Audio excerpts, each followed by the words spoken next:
Vice Chair Irwin, can you bring the meeting to order? Okay. Good evening. This is the August 21st Public Works Board Advisory Board regular meeting with a call to order at 5:36. Mr. Kwolek, please take a roll call to establish the quorum. Thank you, Vice Chair Irwin. Board Member Dahlgren. Here. Board Member Goldman. Here. Board Member Gaffney. Here. Board Member Hill. Here. Board Member Nava has an excused absence. That's in tonight's packet. And Chair Beal is not here. And Vice Chair Irwin. Okay, we have 5 members here. We meet quorum requirements. Please let us have a moment of silence.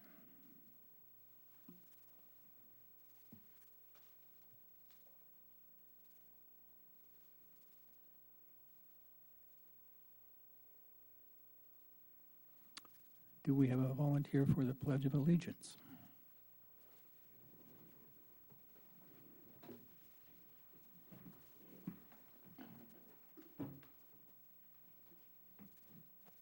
I pledge allegiance to the flag of the United States of America and to the republic for which it stands, one nation, under God, indivisible, with liberty and justice for all.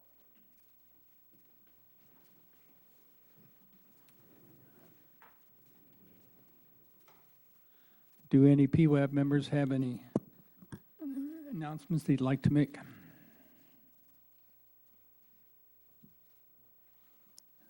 No announcements from the board. Mr. Kwolek, do you have any announcements? Thank you, Vice Chair Irwin. A couple of quick announcements. The engineering division is very excited to be bringing 3 award of contracts to the City Council next week for capital work. One of the contracts is the Sequoia Storm Drain Emergency Replacement Project. That storm drain has undermined a portion of some private property, and it's a bit of a complex job, but we did take that out to bid and got a contractor to bid on it, which was great. Also, the Lift Station 1 replacement project, actually it's the force main that comes after Lift Station 1. That was the sewer line under the 1 that was leaking a couple of years ago. It made some local media, and it leaked out into the drainage ditch around the cloisters. And we did put in a temporary repair, but this job that we have going forward will be a permanent repair and replacement, as well as an upsizing of the pipe, which is called for in our One Water plan. And then finally, our big pavement management project. It's the biggest project, I believe. I say this with confidence, but I have not looked at all the historical documents, but I believe it's the biggest paving project we've ever done. It's over $3 million, and at least before I came here, the projects tended to be around $700,000 or $800,000. So it's quite large for the city of Morro Bay, and we're really excited to get that started this fall. Thank you. Just from my time here, we did have one 1.5 million pavement project, say 8 years ago. So we were able to combine a couple of years. Let's see now. Public comment. Yeah, are there any members of the public who would like to make a comment? One comment. My name is Bill LaFay. I've been talking to a lot of residents regarding the pavement plan. One of the things that they asked, what streets are going to be paved? I know at one time the city used to have a map of some of the streets and the timeline that they're going to get paved. Do we have a plan, Greg, on which ones are going to get done for this particular project? And if so, will it be on the website or somewhere that people can look at?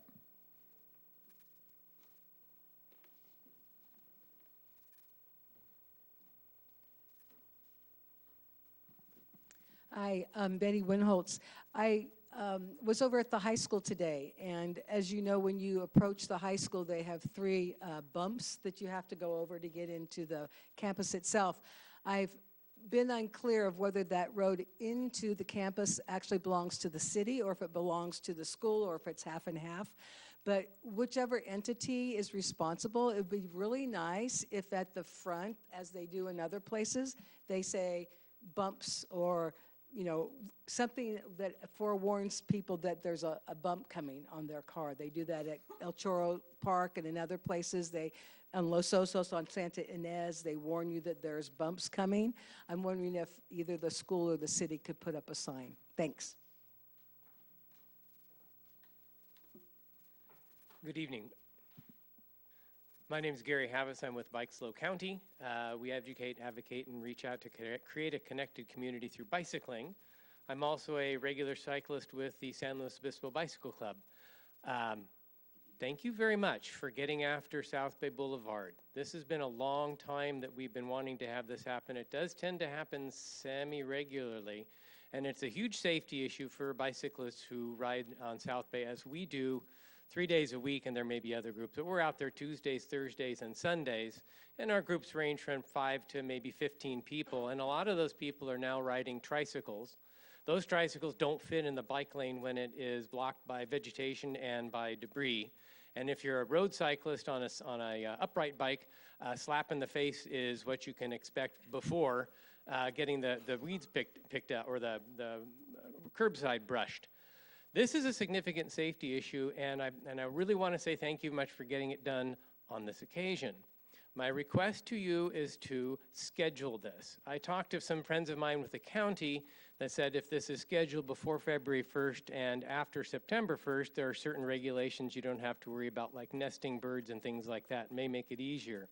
However, as we all know, weeds have all day to think about growing. So what's going to happen in the middle of that time is that there's going to be another occasion where it needs to be brushed. And what I would like to have done is it's scheduled such that it is not a point where we have to go out into the motor lane and deal, frankly, with really, really, really cool motorists who often give us a lot of room going over the double yellow line. So my reaction today is thank you very much for getting this done. I thank Public Works for getting this done. It's very, very important for safety and for encouraging people to get on bicycles. And the other part is I really would like to see this scheduled on a regular basis so that we are not having to wait well beyond the time that safety has been compromised in the bike lanes on South Bay Boulevard. And thank you. Thank you. Is there anybody in queue on the telephone? There are no raised hands in the queue. Thank you. Couple things I'd like about what we're just broached here is I would really like to see the list of projects for the pavement. Maybe you could I don't need a presentation, I just want to know what they were. And then for dealing with the bike lane there on South Bay, does the city have a habitat management plan for dealing with issues the bike, I forget your name, brought up about dealing with habitat issues? Thank you for the question, Vice Chair. I appreciate the public comments as well. If I could address the pavement one first. So we are taking that contract award to the City Council, and that staff report, which should be released tomorrow, has the full list of streets that will receive pavement treatment. How we pick those streets is through a process that's decided by staff and a city consultant, and it's through a strategy called critical point management. The PWAB has had presentations on that in the past, and I'm going to try not to slaughter it, but essentially there's about 5 or 6 different pavement treatments that you could apply to a road depending on its condition. And those range from not too expensive to very, very, very expensive. And so if a road is nearing kind of falling into, based on its deteriorating condition, if it's falling into the next more expensive category of repair, then we want to get to it. Because once it hits that next category, it's going to be the same cost to fix regardless if we do it now or 5 years from now. And so with that critical point management strategy, we've identified a variety of streets. We do like to focus on our more heavily traveled streets because they degrade faster, and that's pretty standards for cities across the country. But again, that list will be in the staff report that comes out tomorrow for City Council.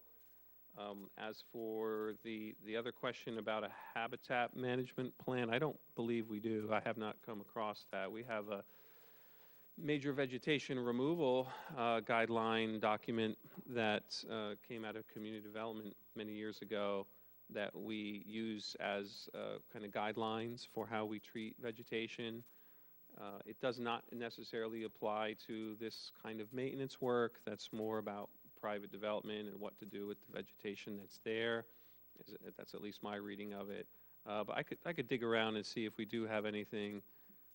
My take on the maintenance is, of the vegetation along South Bay, is that it's expensive and very time-consuming for our staff. We don't have a big staff, and we probably had 60 to 70% of our maintenance team out there, plus we had to hire traffic control company to help us with that job. And so that's not the sort of thing that we'd be able to do, once every couple of months. I do think it's a fair question, is there a better time of year we could have done it? Or maybe we could do it twice. So I'll discuss that with our maintenance division manager and see what ideas we can come up with. And I just wanted to clarify from constituent Winholtz, so we're talking about the eastern driveway? Yes. Yeah, I would have to double check that. So I can get back to you on that. As far as the habitat management, you might want to contact the National Estuary. They may have something similar to what you would need in order to deal with the South Bay Boulevard. Okay, thank you.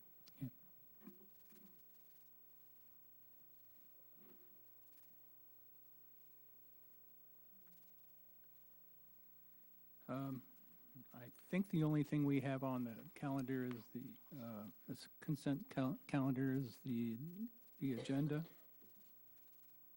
We have two items. We have the minutes and then the approval of the excused absence for Board Member Nava. Okay. Do any members wish to pull an item for discussion and separate action? Is there any public comment on the consent calendar? And members of the public in the queue who wish to speak? There are no members in the queue with raised hands. Thank you. Let's close public comment and further discussion from the board. No discussion. Can I please have a motion and a second to approve items A1 and A2? I move to accept the consent calendar. Thank you. Chair, I'm sorry, I was in a discussion here. Did you already take a vote? Oh, it's time for the vote. Okay, Board Member Dahlgren, Yes. Board Member Goldman, Yes. Board Member Gaffney, Yes. Board Member Hill, Yes. and Vice Chair Irwin. Yes. Okay, the motion passes. And before we go into the business items, I would ask the Vice Chair if we could reorder the business items. We do have a traffic consultant here to help answer questions on items B2 through B5. However, she does have a commitment that requires her to leave by 7:30, and I just want to make sure we can cover all those items while she's here. So if we could move B1 to the end, that would be preferred from staff standpoint. I have no issue with that. Okay? So, item B2, intersection control evaluation at Atascadero Road and Morro Bay High School East Driveway. Is there a presentation from the staff? Thank you, Vice Chair. There's a very short presentation that I will give, and it really, what we have here is the exhibit that was included in the traffic analysis. Actually, before we go there, I do want to mention that city staff sent out notifications for all of the items that are here that are in regards to a traffic issue, and I think it was a 300-foot radius. Yes, it was a 300-foot radius. So if we were talking about a stop sign, let's say the one at Main Street and Dunes, we did a 300-foot radius and sent this notification to every property owner in that radius. And we also sent the notification to the person who generated the request, so to make sure that they knew. So just wanted to let everyone know that. And so in this case, the Morro Bay High School principal reached out to city staff. They have a kind of an issue in that their eastern driveway gets jammed up, especially during pickup times from school in the afternoon, because the buses all want to leave and they all want to make a left turn. I want to see if I could use the cursor here. It's not showing there, but they all want to make a left turn out of the eastern driveway to go towards Highway 1 or go on to Atascadero Road. And what's happening is other students or folks who are using the pools, which are public, they are coming out of the western driveway. They are making a left onto Atascadero Road, and then they are not always letting the buses out of the eastern driveway. And so that means there's sort of a priority for, a de facto priority for folks coming out of the western driveway to leave school. And this just creates jams. As we all know, the intersection of Highway 1, Main Street, and Atascadero Road already during school pickup and drop-off times does have some congestion, at least by Morro Bay standards. And this situation doesn't help. And so we looked at whether we could put a stop sign on eastbound Atascadero Road at the eastern driveway, because this would force all drivers to stop. And in theory, that stop would create a turn-by-turn basis. So one vehicle would be able to go from the driveway, and then one from Atascadero Road, and then one from the driveway, whereas right now, it's just really hard to get out of the eastern driveway. So the city has a resolution from, I believe, 2016. I'm looking in the staff report. Just give me one moment. I'm sorry, from 2015. And the resolution essentially states that we don't put unwarranted traffic control devices in the rights-of-way within the boundaries of the city. And the reason for that is because it's not a good risk management practice. If we put a stop sign in town that doesn't have a warrant, and someone were to get into an accident in that intersection, and they want to sue someone, they could come and file a claim against the city saying, well, that stop sign wasn't supposed to be there. It did not meet the warrant requirements that are stipulated in the MUTCD, or the Manual of Uniform Traffic Control Devices from the state of California. And so with that, we have a city practice now where we review stop sign requests and we go through a warrant process. And to do that, we have to hire a professional traffic engineer, because we don't have anyone with that expertise on the staff side. And this is a pretty normal procedure. This is how I've seen it done in other cities. And so we've done that in this case. And the staff report details it quite well, I think, that there are some criteria that would need to be met to warrant a stop sign at this location based on the type of roads that we're dealing with here. And the stop sign was not warranted. That warrant was not established based on the criteria. And so, with that, we want to bring all of these to the Public Works Advisory Board for additional comment, if any. You may not have any comment, that's okay. If you feel like, maybe the warrant or the lack of warrant is not enough to not put a stop sign there, that's certainly a discussion that we could have. It would take additional analysis, of course. But again, this is the analysis that was done by a professional traffic engineer. City staff is not recommending to put a stop sign at that location based on that analysis that was done by a traffic engineer. And, we just wanted to bring it to you all for discussion. That concludes the presentation. We'd be happy to take questions.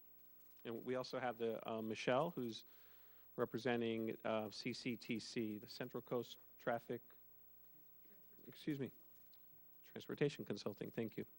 So she's here for questions as well. I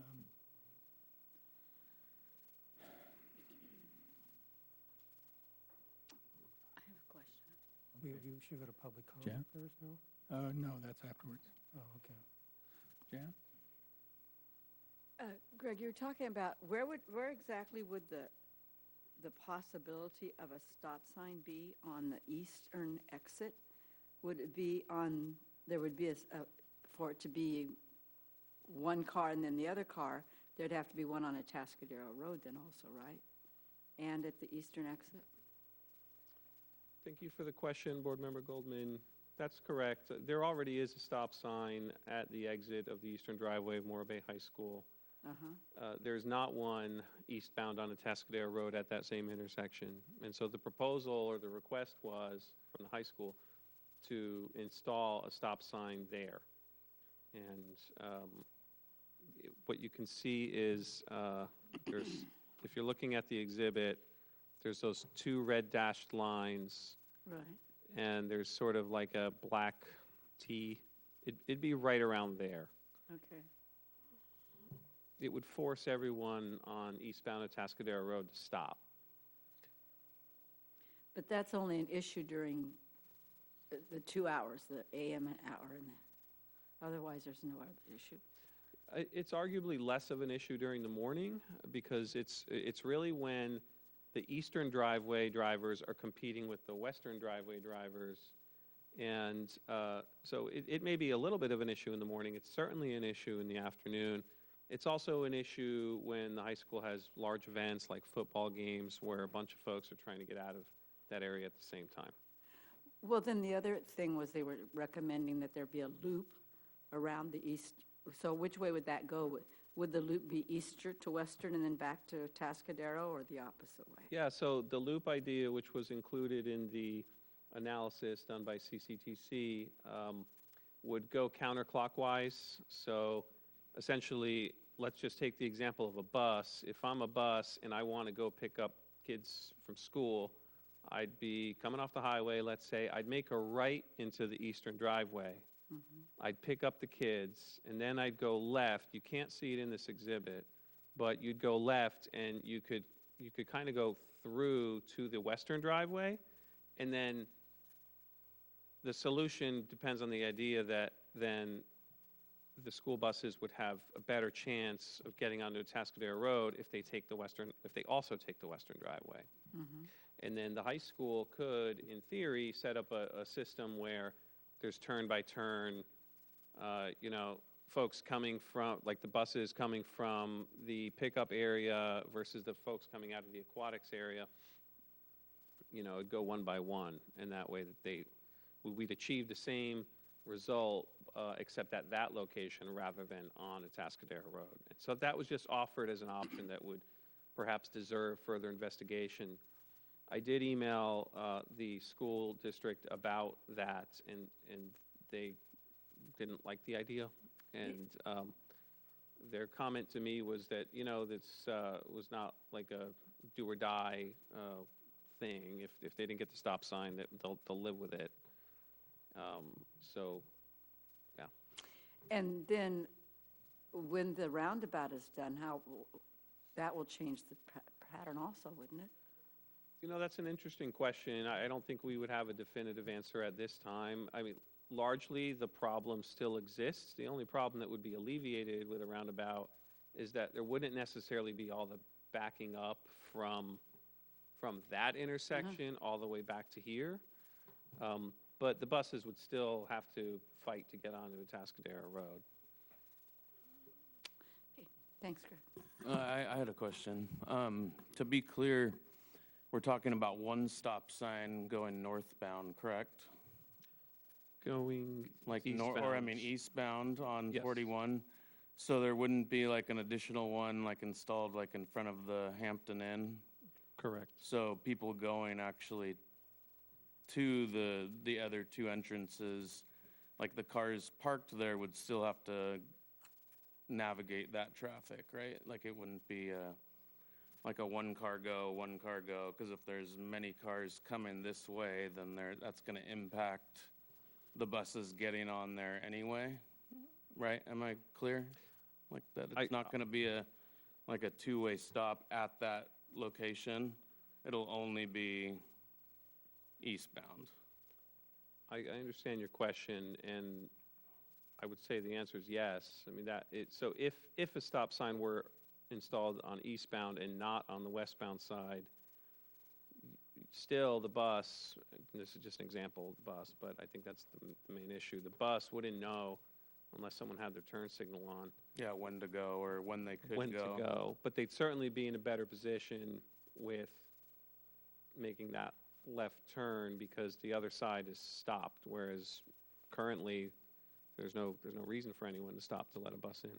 Sure, and I totally understand that. I do think that also it is high school kids who are going to roll that stop sign pretty consistently. So it's something to kind of keep in mind where I think I think it's a great idea, but I think then it really needs to be like strictly enforced during school hours especially, so the kids can kind of understand, like really try to let people go. And because it is, I mean, everybody knows in Morro Bay, like you just avoid that intersection at a couple times a day because you're not going left or you're not going right, so I think that, you can put a stop sign in, but enforcing it is, I think, going to be really important if that's the case. That's my comment. I have a couple of questions. It seems to me in this study, they went off topic a little bit. The request was for a stop sign, and what we got is a major change in pedestrian signage, which in this case will not be a cheap fix, even though it wasn't called for. That's just a comment. I also think that we should investigate the possibility of going against the city requirement and allowing the stop sign, because I think it is necessary. And I would urge us to look at the verbiage for the rule, the city rule about the necessity for warrants, and see if it's possible to forego that. So I think in the future, when these studies are done, we want to make sure that the engineering company stays on topic. This is going to cost hundreds of thousands of dollars to do this signage. That's it. I disagree, but we'll go from there. If I could comment, Vice Chair and Board Member Hill, when the traffic engineer takes a look at whether or not a warrant can be established here, they're essentially putting together an intersection control evaluation. And so, they have arguably an ethical obligation to have a full evaluation of the intersection. And this is really guidance that we're looking at. I mentioned in the staff report, or maybe it was Austin, that mentions in the staff report that staff will separately evaluate the need to implement these other recommendations. I think it's helpful for staff that we are now aware of some potential issues there. Some of these might be easy to put in, others we may choose not to. But that's just sort of their due diligence as a professional traffic engineer and consultant. Well, one other comment in that vein is that because this is noted and publicized, that we are somewhat obligated liability-wise to proceed with this, are we not? I think an argument could be made that, we've been presented with an evaluation that's based on the California manual, and that these could mitigate risk in terms of, as we discussed earlier, this is all really about safety and risk management. And so that's why we mentioned in the staff report that it's something we'll evaluate. And also, if we wanted to be tougher about it, we'd just tell the school district to fix it, which would probably not go over well either. I mean, I'm not sure what you mean by that. I think don't agencies and people who have access to the streets there have a responsibility to provide a safe access for their facility? So the accessibility and safety of infrastructure in the city's public right-of-way is solely the city's responsibility, unless we're talking about a private development project. The city may condition to construct certain features in the right-of-way, add a lane to a road or something like that. But if what you mean, and perhaps I misunderstood, if what you mean is that the high school has other options to solve this issue or to address the issue, that's certainly a point taken. And by that I mean address the issue within their own campus. Yeah. Okay, just, personally, I don't think I want to be ever in a position where I have to spend my money against the state, just as, the legal system of the state. So if the state says they're not going to protect us if we wildcat a stop sign in there, then I'm pretty sure we don't have the funds in the city in order to address that issue.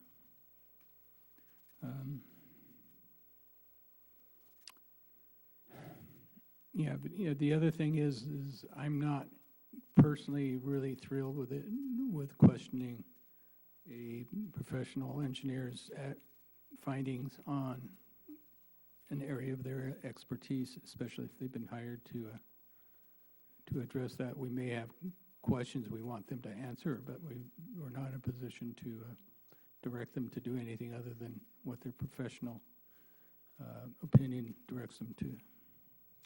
If I may, I'd like to address that point, and I think staff completely agrees. That said, we have in my view, the city staff has a responsibility to be responsive to requests. We get a lot of them. We can't respond to every single request we get, but to me, the best way to do that is to elevate the issue to a public meeting when it affects more than just the person who's making the request. We oftentimes say, why don't you, paint a green curb in front of my business? Well, if we just went and did that, then every business could come to us and say, do it to mine too. And now what we've done is created a kind of makeshift policy that we haven't studied the effects of. And so with the stop sign requests that have come in today, part of this is just bringing the issue to light, in some ways educating the public, but also giving a chance for folks to come out and comment. Further, I would just say that the city can install stop signs if it wanted to. Right now we have a council resolution saying we can't, but yeah, the city council could change that. And so I don't think that it would be appropriate to deliberate about that as a board tonight, because that wasn't specifically agendized. But certainly if the Public Works Advisory Board disagreed with the MUTCD and traffic engineers, I don't think they'd be too offended. I think the traffic engineer's obligation is to give their professional opinion, and I would certainly never, and I think this is to your point, Vice Chair, when we certainly wouldn't tell them change their opinion, but the city could have its own opinion that would not necessarily be in line with what that field of study believes. Mm-hmm. I agree. I have a question. As the school district looked at internally what they could do, I know the traffic engineer put, a proposal there, and you basically emailed them, and they didn't like it, but it seems like, I spent a lot of years in Bakersfield, and there's a lot bigger schools on the narrower streets, and it seems like the school focused in on how to get that proper traffic flow to drop kids off, pick them up, and not put that burden on public works, let's say. So have we approached the school on focusing a plan for them? It's a good question, Board Member Dahlgren. And I'll say, just from my experience in another city, it's very common that the car line is a topic of conversation. No one wants to sit in the traffic, and so it typically elevates to the city. I'll say in this case, the school is dealing with some competing interests because it's not, to be fair, fully a school issue. Part of the problem is that we maintain open access to the pools, and the pools are at the western entrance. And so there's an interest that those remain open.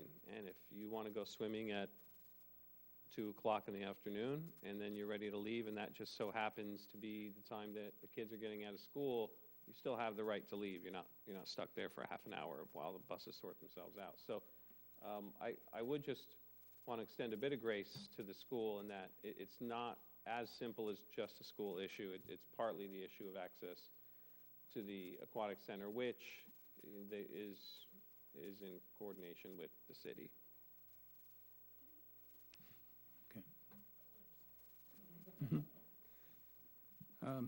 Is there any public comment? Hello, everybody. I don't think I've met most of you yet. My name is Mark Romer. I am the new manager at the Hampton Inn in Morro Bay. Very pleased to be here. I actually just joined the Visit Morro Bay board. There was an open seat and no one else applied, so I got it. The map doesn't show our hotel, and I know it's an older photo. I would just like to ask that when we're considering this issue, there are not one but 3 hotels right there as well, and residential. So they are all impacted by the issue. The entrance and exit to my hotel is literally right next to the east exit from the high school. And we see it during that time. It's very hard for our guests to get in and out because the kids, somebody mentioned, run the light or run the stop sign. They also invade my lobby, try to use my bathrooms, and steal my coffee. But that's another point. So when we're talking about this, I would just ask that we consider that the other businesses, we know our hotels contribute a great deal to the city through the general fund, the TOT. And so, we do want to make our guests and our visitors also safe and to have a good experience as well. Crazy idea, and for the representative from the CCTC, when I worked in Pismo, you folks helped us with the potential parking garage assessment as well. Could we hire a few folks to be out there at peak times and manage the flow? Just thinking outside the box a little bit. So, but thank you. I will be attending more meetings in the future, so have a great day.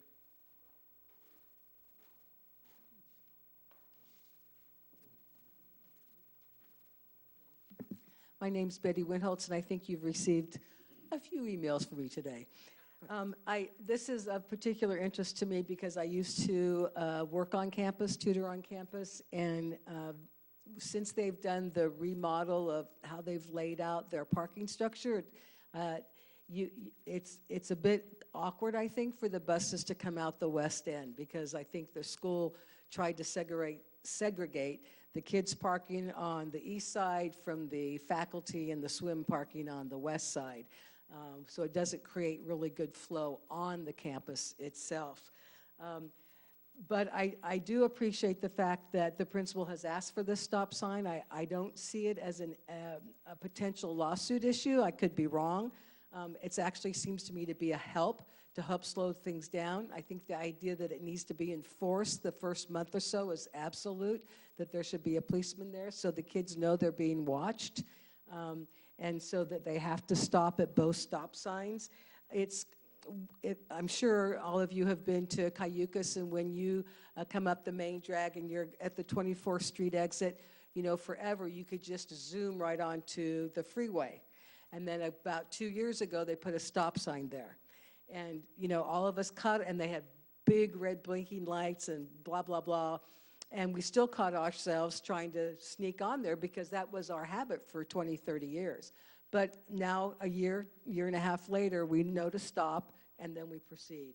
So I think it's just a matter of habit, and that the drivers who are common here will get used to that. I think it does deserve it because it's really a hard time at any event. And sports events aren't limited to just one season anymore. You know, you've got football, you've got the basketball, you've got girls, you've got boys. It's a constant thing on weekends. So it's not just, you know, morning and afternoon anymore. It's more of an issue. And so I want to support putting that stop sign there. I appreciate the information about the hotel, and if that becomes an issue, or if we know about that, or if that needs to be worked in some way, that the idea that maybe it needs to be a three-way stop instead of a two-way stop. But at this point, being familiar with that area, it seems to me the one stop sign would be really effective in helping people come in and out, actually coming out. And that's why it's the interface between the city and the school district. I don't see it as just a school district problem. It's the interface between the two agencies.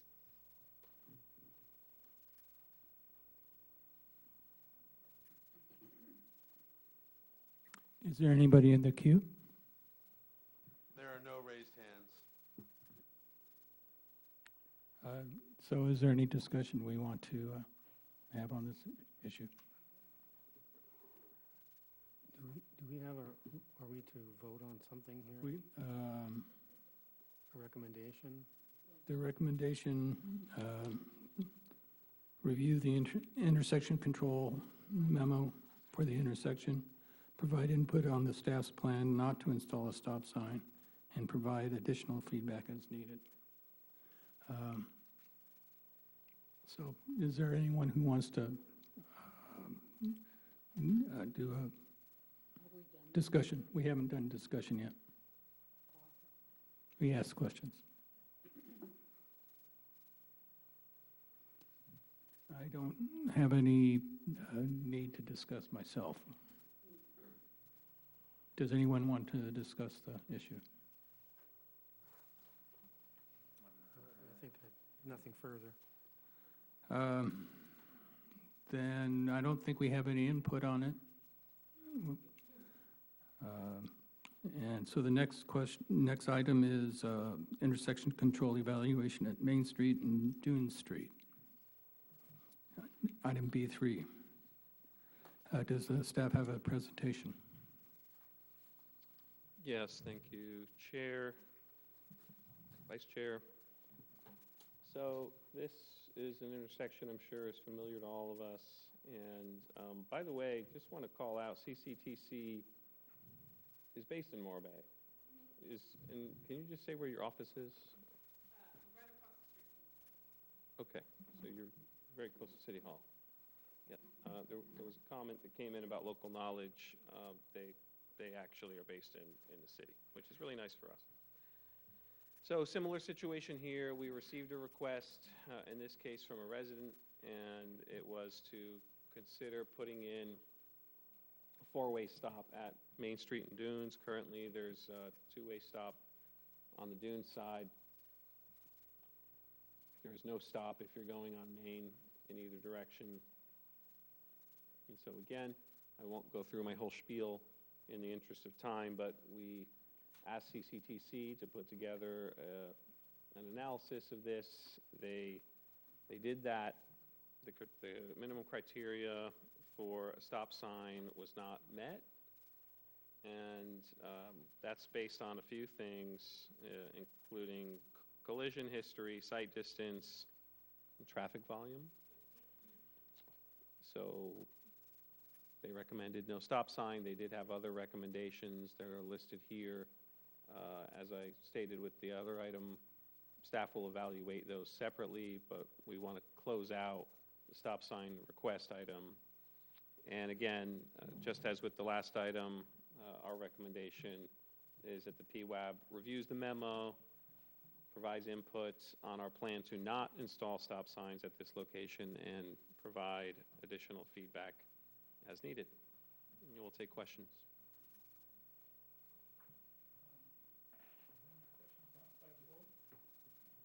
Any questions by the board? To staff? I have a comment. Will that count?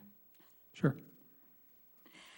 It's interesting to me that this intersection doesn't warrant a stop sign, since there's one at Harbor and there's one at Beach. But anyway, besides that, I walk a lot around town, and I was really,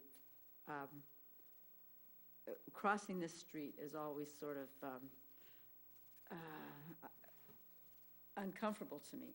So I like the idea of making more crosswalk, red curbs there, and making me be able to see better when I'm walking. And also pulling out to make the turns. If you're coming up Dune Street on the west side of Main Street and making a left turn onto Main Street, I think that the red curbs would be a big improvement and would help. Thank you, that's my comment. Vice Chair Owen, may I respond to that? Yes, you may. I just wanted to call out that the stop sign on Beach, and I don't claim to know the history of all of this, but the stop signs on Main Street at Beach very likely have to do with Morro Bay Elementary School from the time when that was active, and I mean, it still does have activities there, but I had much more volume coming in and out. Well, and the statistics showed there weren't that many people that were making left turns or right turns on those streets, and there wasn't any on Dunes and Main. And I agree with that. I agree with that. But anyway, those my comments are I approve. I like the idea of more red curbs. I basically just have a comment as well. I live in the neighborhood, and I frequent this area 5 times a day, probably. Although I don't think it's like an emergency that we should have a stop sign there, I will say that, like, I would say 50% of the residents stop there anyway. And because there's so many stops in a row, I don't think if it's something that's going to make anything safer, then I would be all for it. I don't think it's like a big, huge main emergency type thing, but I think if it's going to help, then kind of slow down traffic on like the main drag of Morro Bay, then I'm all for it.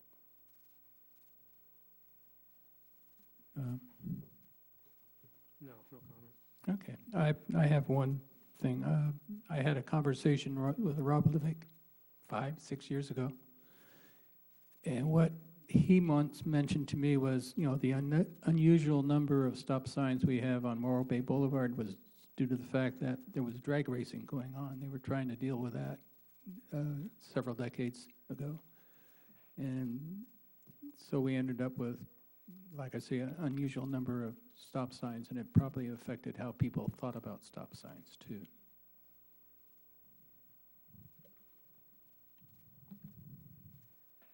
I do have a quick comment. I agree that we should have some additional red curbing there.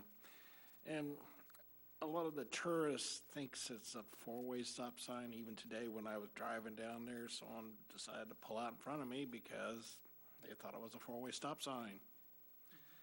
So I think with the additional curbing, red, it might curb some of those issues. Was there any thought, I had another question, was there any thought in putting in a cross traffic does not stop on Dune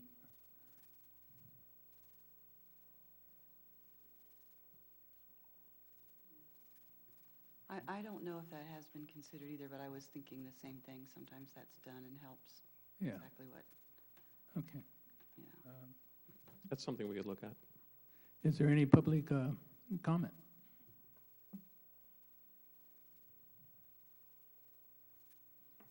Are there any hands raised in the queue? Yes, we do have one raised hand. One moment. Thank you. Sean Green, you're allowed to speak.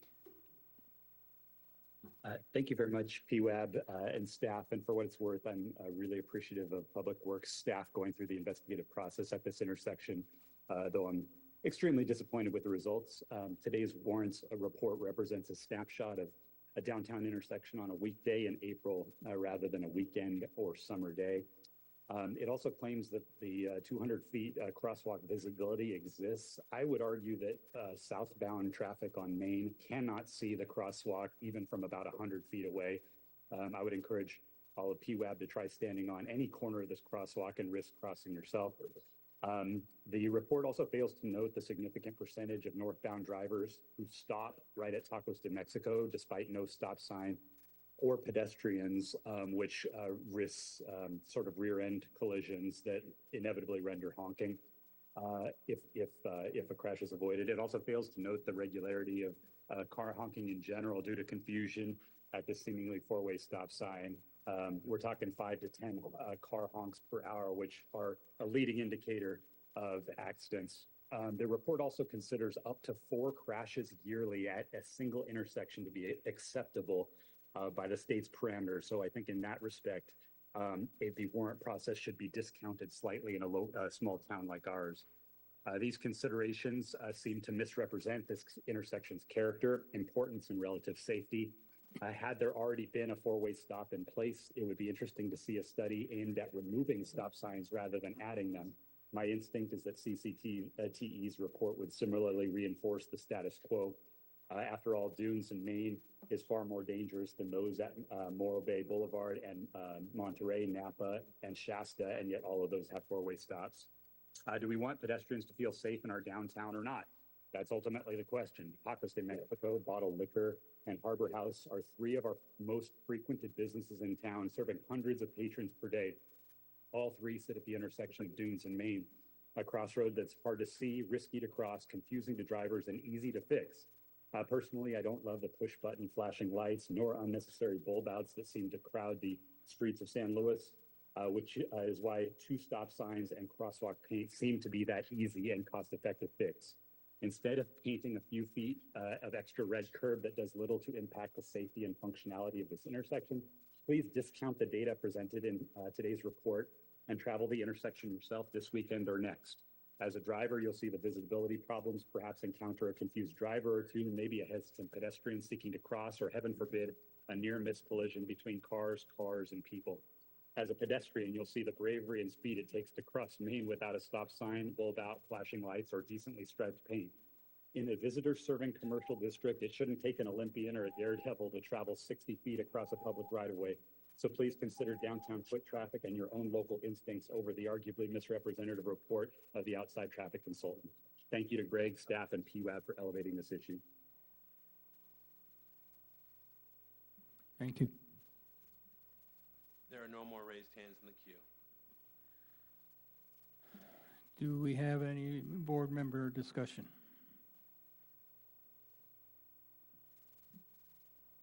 Does anyone want to make a recommendation or? Can I ask a question? You said that the road resurfacing list was going to come out next week. Can I have a peek on it? Does this street get on the list? Yes, Maine is on the list, and there is some changes going on at Beach in Maine, and the red curbs and striping are included in the. And the crosswalk, the ladder-style crosswalk on That I don't. Do you remember that? at Dunes? Michelle, do you remember at Dunes? I can't remember the crosswalks. What the striping is there for? Ladder crosswalk. Will be done when the road is resurfaced. Yes. Okay, thank you. And it'll be in the staff report tomorrow. the list of, it's also, if you wanted to look at the city website where the bidding took place. Is that still there, Austin? Yeah. The bid has all of the plans, everything for the paving, all the streets, everything for the paving contract is in the bid docs that we posted when we bid the job.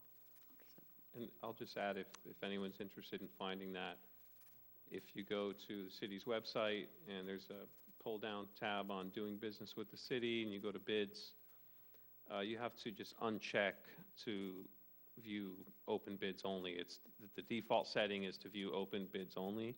That bid is closed already, but if you uncheck that, you'll see all the bids we've had in the past 10 years or so, and you can find the pavement management bid from 2024. Does the board have any comments which they want to append to this? Okay, let's move to the next item. Evaluation of Kings Avenue and Alessandro Avenue. Thank you, Vice Chair, and I do also want to give a shout out to Mr.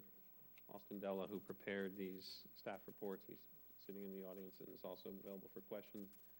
This item is very similar. We have a stop sign request that came from a resident. It happens to be in the neighborhood right off Quintana there near the roundabout at Kings and Alessandro Street. Thank you. You can go to the exhibit. And again, I won't repeat myself on everything, but CCTC did a intersection control evaluation and a warrant analysis for the stop sign.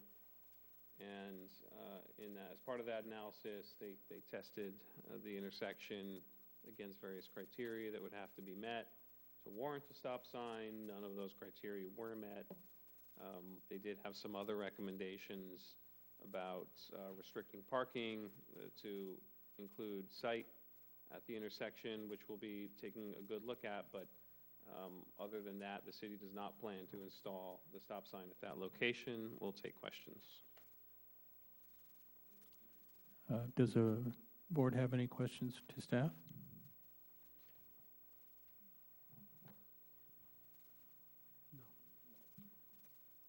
No.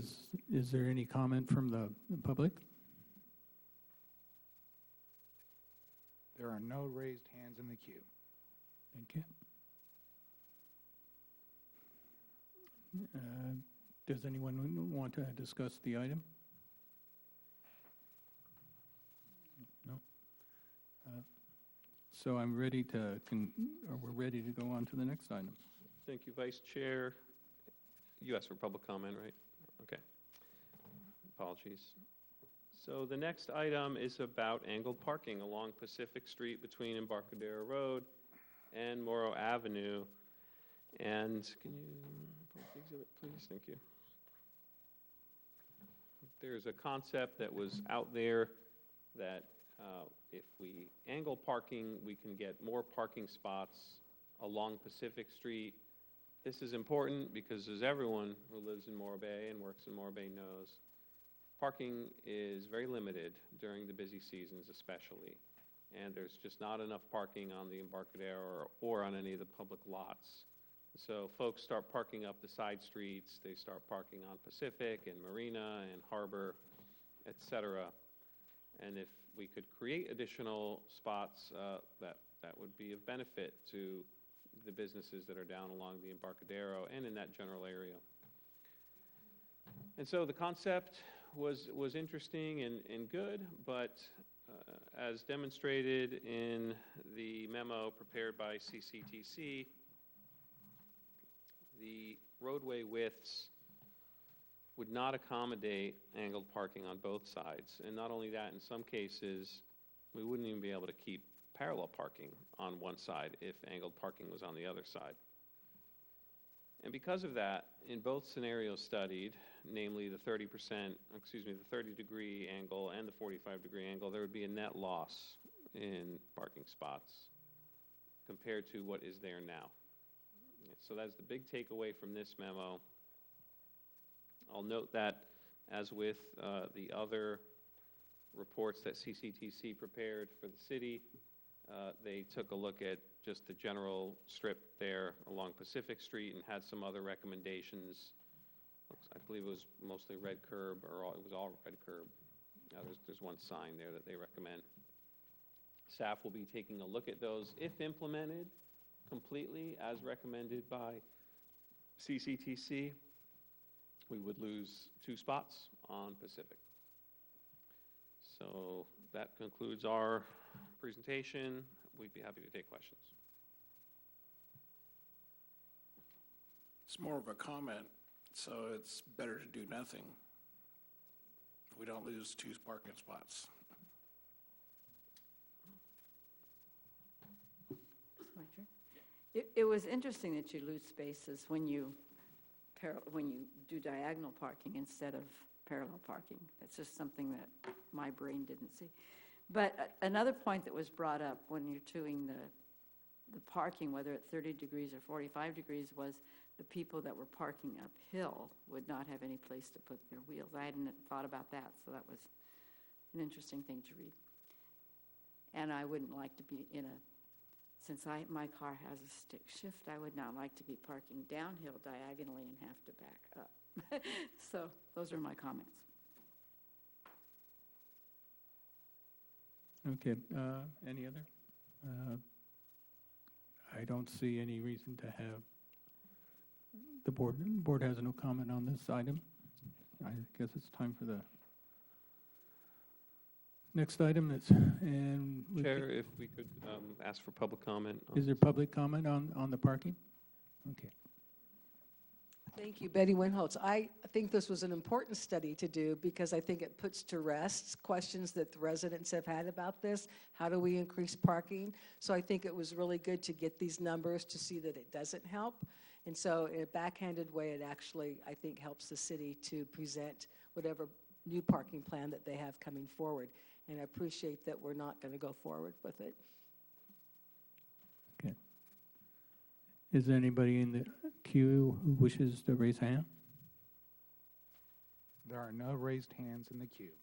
Okay. So I move that we move on to the next agenda item. Do we want to go to B1 or B6? Yeah, Vice Chair, I would suggest that we go to B6. We do have a representative from the RTA here. I don't believe we have a representative from Haslo here, unless I'm missing something. So as such, as to not keep the Executive Director of RTA waiting so that we could talk about red curbs, I would suggest we move on to B6 and then B1 after that. Okay.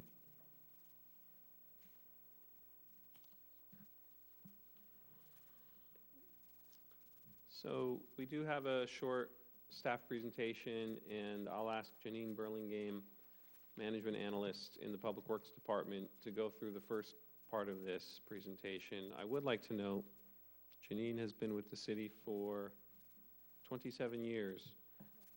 Oh, excuse me, more than that. Almost 30. It's a lifetime. And Morro Bay Transit has been under her management and guidance since that time. So she really is the perfect person to present on this. Thank you and good evening. I'm going to do just kind of a quick overview of the transit services that are offered, a little history about them before we dive into some more of the details about the concept of transitioning all of the administration, maintenance, and operations idea over to the RTA system. As you see there, transit service began in 1977, and it began with the demand response service at that time. And there was no trolley service until 1994 when a one-route, fixed route service began. And the contract for services to do the day-to-day operations and the drivers, the labor component for the drivers, was handled by an outside contractor. All other administrative duties relating to operating a transit system was handled by city staff. So maintenance was done by city staff, everything from marketing, budgeting, capital projects, grants, grant acquisition, management, budget development, service planning, all of those things reporting to the state and federal or local government agencies such as SLOCOG. Those were all handled in-house with city staff. The way that transit service is funded, both the trolley system and the year-round deviated fixed route system, is primarily with Transportation Development Act monies that come from the state. There's two components to that: a local transportation fund, LTF, that's generated through sales tax, and the state transit assistance, STA, portion that's generated through tax on fuel. And so there's specific criteria for each of those categories and a calculation the state does to determine what allocations to the cities and the counties are received. And then with that, there are requirements from the state to meet certain criteria, like a fare box recovery ratio. So in a rural area like ours, we're required to have a 10% recovery ratio. And that's our fare revenue compared to our operating expenditures. And the impact of not meeting that, there's kind of a grace period for 3 years while the city or the county that's not in compliance looks to making changes to the service, or if there's a need to raise fares or seek additional types of revenue that could help offset those expenditures. That's something that has to happen, and during that grace period, anything that gets implemented gets monitored for a period of time to determine whether you're going to hit that 10% fare box ratio again, or whether you're making progress to that. If that 3-year window expires and we're still not meeting that 10% fare box ratio, the Council of Governments can enact the penalty, which is to not provide the state transit assistance funds to the city. So we would actually lose funding from the state at that point. Moving on to 2008, when we had the recession, in 2008 and 2009, we had some severe funding decreases from the state. There were decreases in the amount of sales tax that was generated, as well as fuel tax. So the pools of money for those LTF and STA funding pots shrank, and then the allocation out to the cities and the counties were reduced. So as we were coming up on our upcoming budget for that year, we had an estimate from the state of here's your allocation for this year, and when we were looking at our budget, we could not provide the existing demand response services the level that we had at that point in time. So when we looked at other options, what came about and what was approved by the council and what we transitioned to is the current day deviated fixed route. And so what that is, in brief, is there's a fixed route, and we have at points throughout that fixed route the ability to deviate off it for pre-scheduled call ride trips that are at a premium service fee, and then get back on route and continue on. And so there's some time points throughout that fixed route where we have figured a certain amount of call ride trips within those and being able to meet like a 1-hour headway. Since that time, we also had COVID that started in 2020. And so with that shut down a lot of the transit services in terms of ridership. There were a lot of people who felt that they didn't want to ride, they didn't want to be near people. We were still learning about COVID and how was it transmitted. There were limitations on the number of riders that we could have on a vehicle if we're doing distancing, as the guidelines that were coming out from the federal government, as well as masking requirements. These all led to decreases in ridership, severe decreases. And during that time, the state had kind of waived or gave a grace period for any penalties for the fare box recovery ratio. I believe for fiscal year 22-23, the state has resumed the fare box recovery ratio penalties to be enacted if you don't meet that. So that clock has started back up again. In terms of city involvement, as I mentioned earlier, we do contract out with MV Transportation. Presently, that's the existing contract through December of this year.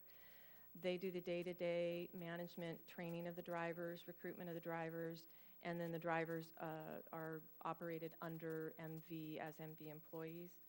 And then all of those other administrative tasks for operating the transit system I mentioned earlier, again, have been provided by city staff. So council had previously wanted staff to take a look at the concept of turning all of that administrative work, basically kind of getting out of operating transit services locally over to the RTA system. So basically transitioning and integrating it into the RTA system. And staff has had some discussions with RTA staff about, is this something that they had the capacity to do, whether they had an interest to do. And after providing them with information regarding our operation statistics, financial statistics and reporting, service planning, that kind of thing, they did their own internal review and provided a memo to the city stating under which conditions something like this could be done. And so I don't know if you wanted me to continue a little bit, or did you want to transition over? Yeah. Yeah, I can take over, and I'll just note that the slide has a typo that should be transferred to RTA. So, as Janine said, we met with staff from RTA. They've looked at this. This is something that they're potentially interested in doing. And just to give a high-level overview of what the terms of that transfer would be, on the one hand, the city would retain control over routes, fare structure, and schedule of our trolleys and our deviated fixed route bus, but RTA would take over admin, maintenance, grants, marketing, financial reporting, procurement, data management, and all the small tasks that come with managing a transit system, even though it is small. What's not mentioned here is, and it may be mentioned on a further slide, but I'll talk about it here. Currently, the city owns the buses, we own the trolleys. We contract out, as Janine said, for the drivers, and so the drivers are not city employees. There's a kind of dispatch service that's run out of the community center in a storage room on the first floor of the community center, so all of that would go away. We'd get the storage area back. We'd get the areas back where we store our trolleys and buses. Our mechanic would no longer be working on this. Our finance department would no longer be processing all of the invoices and all of that that's involved. We would no longer be taking these items to the Public Works Advisory Board or to the City Council. That means that the clerk wouldn't need to review, and the attorney wouldn't need to review, and the city manager wouldn't need to review.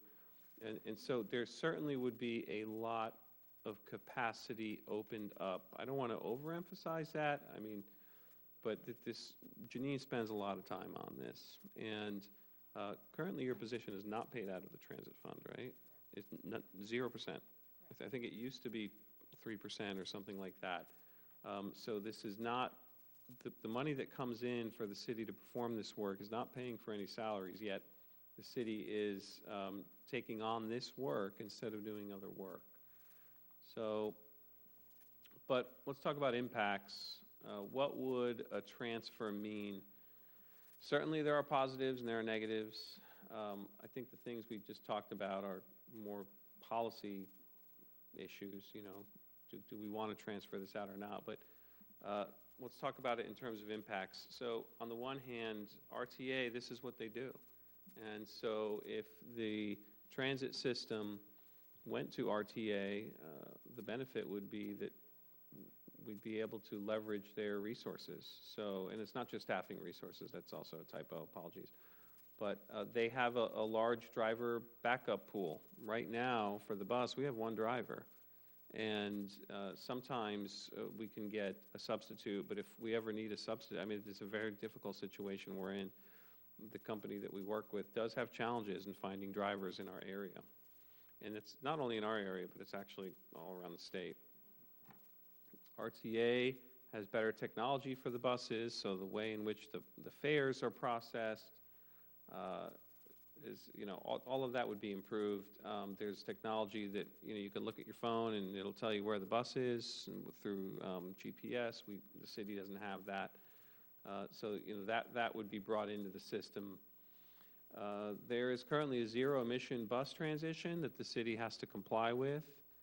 It takes a lot of work to become an expert on state of California procurement laws that are intended to help meet climate goals, and this is one of them. It's a, you know, not saying it's a bad goal, but it is a lift for us to get trained on all of this.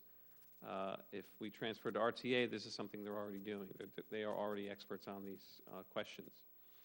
And then there's a short-range transit plan that we do, I believe, every 3 years, 5 years, 4 or 5 years, and that would be moved over to RTA.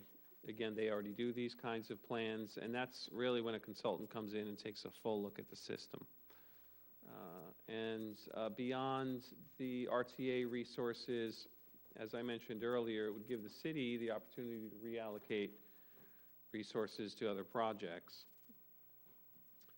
Additional impacts, it does appear that there would be an increased operating cost to the city, and that means like cash out of pocket, right? So right now, we are absorbing the costs of managing this system because the transit fund is not paying Janine's salary.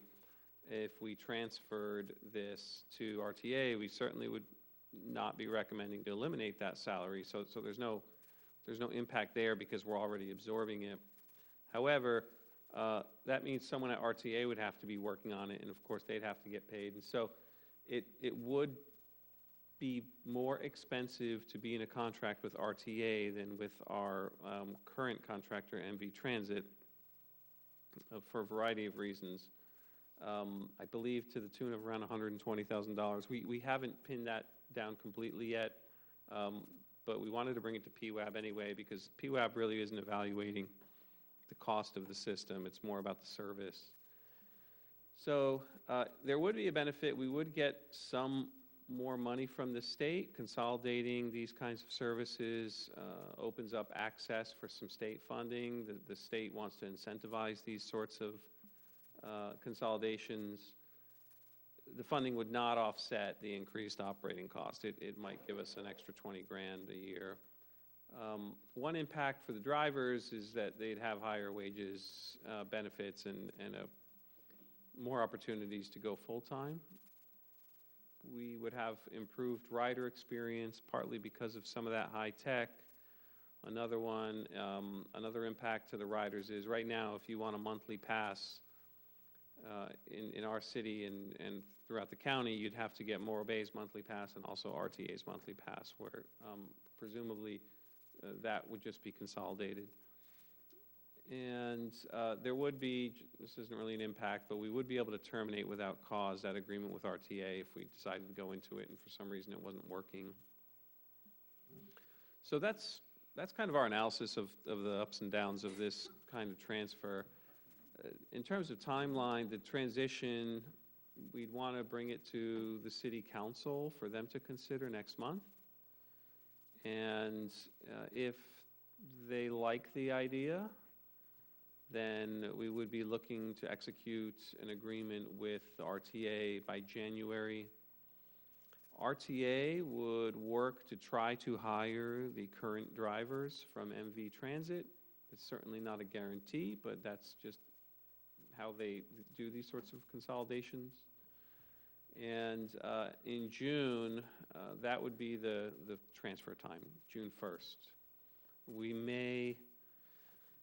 want to adjust that a little bit because of when trolley season starts by a couple of weeks here or there, but for the sake of tonight's discussion, it's basically the springtime.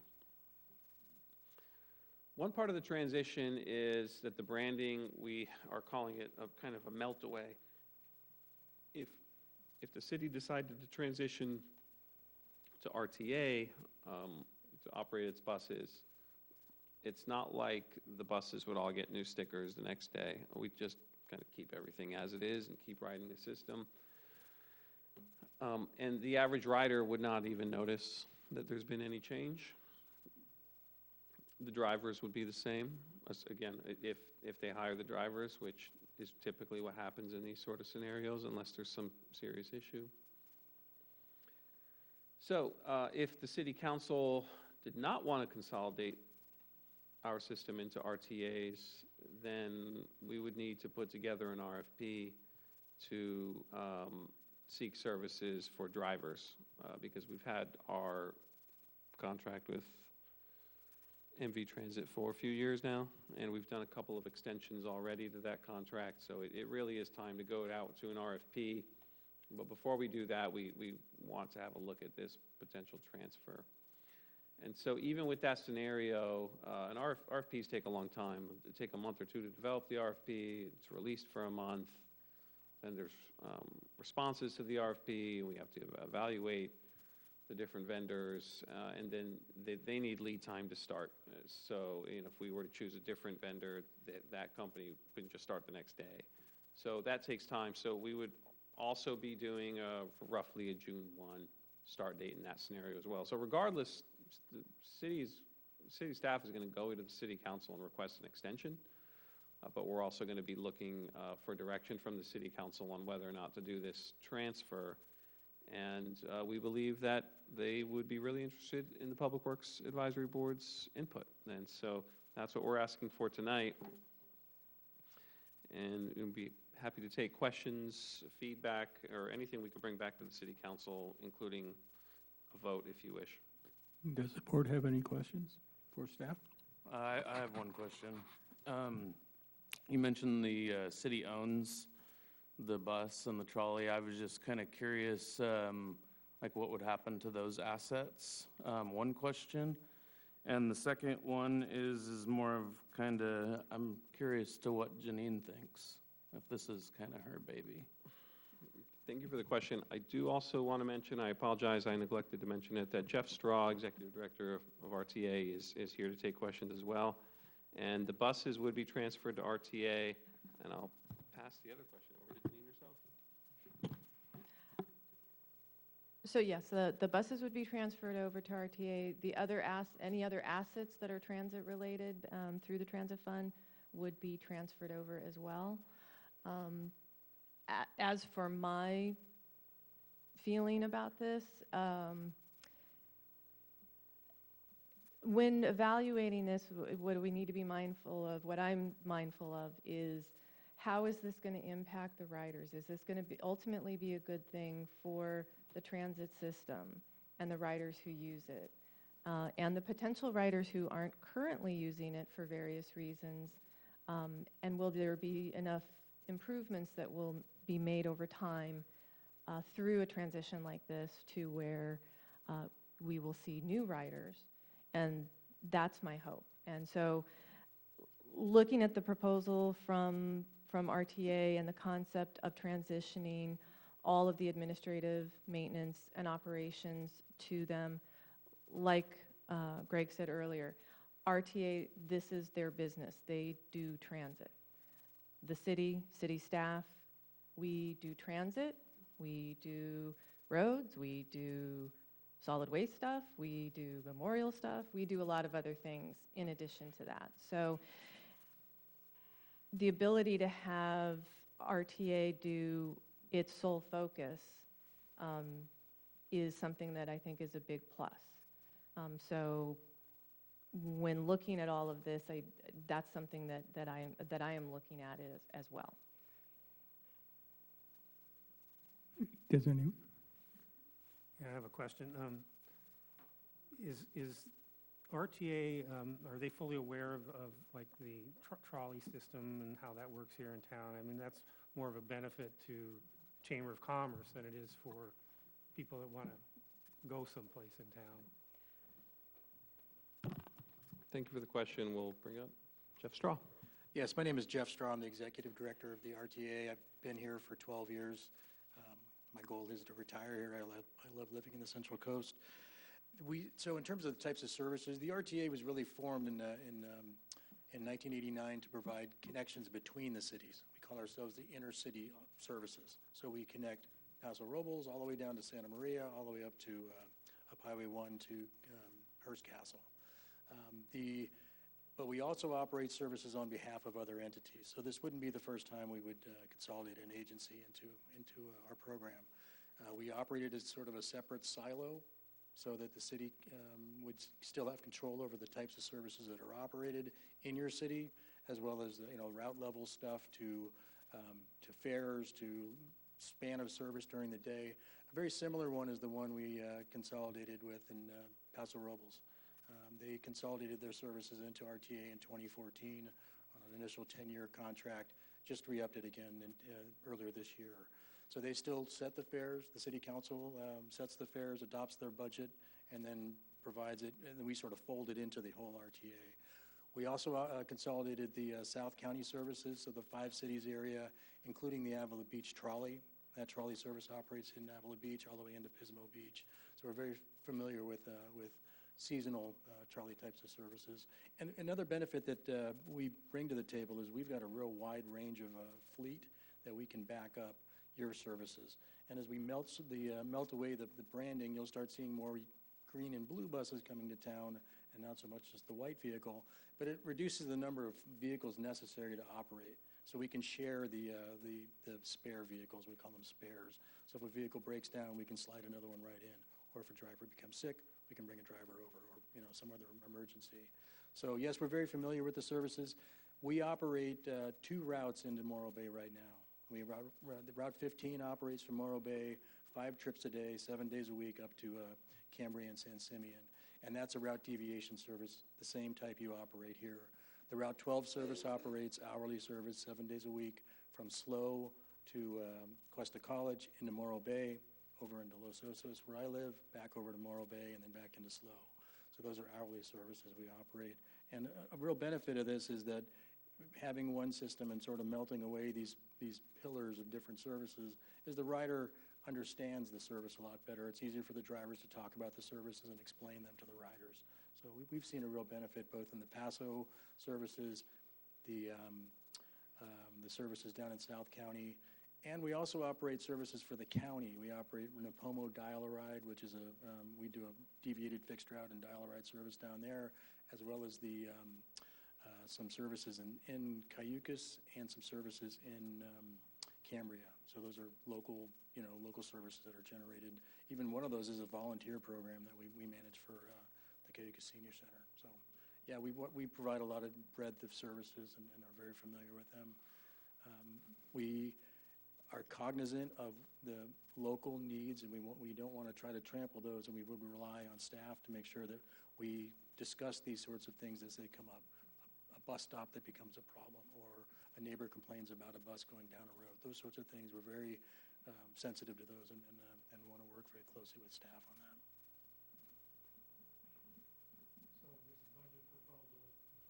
This budget proposal that you've given the city includes everything that we currently manage here. Yes, and I think we bring some additional value that Greg talked about in terms of, again, the backup services to make sure that you have a consistent service with it. That's not, you don't miss services. A schedule is a promise we look at, so we'll help make that promise more viable.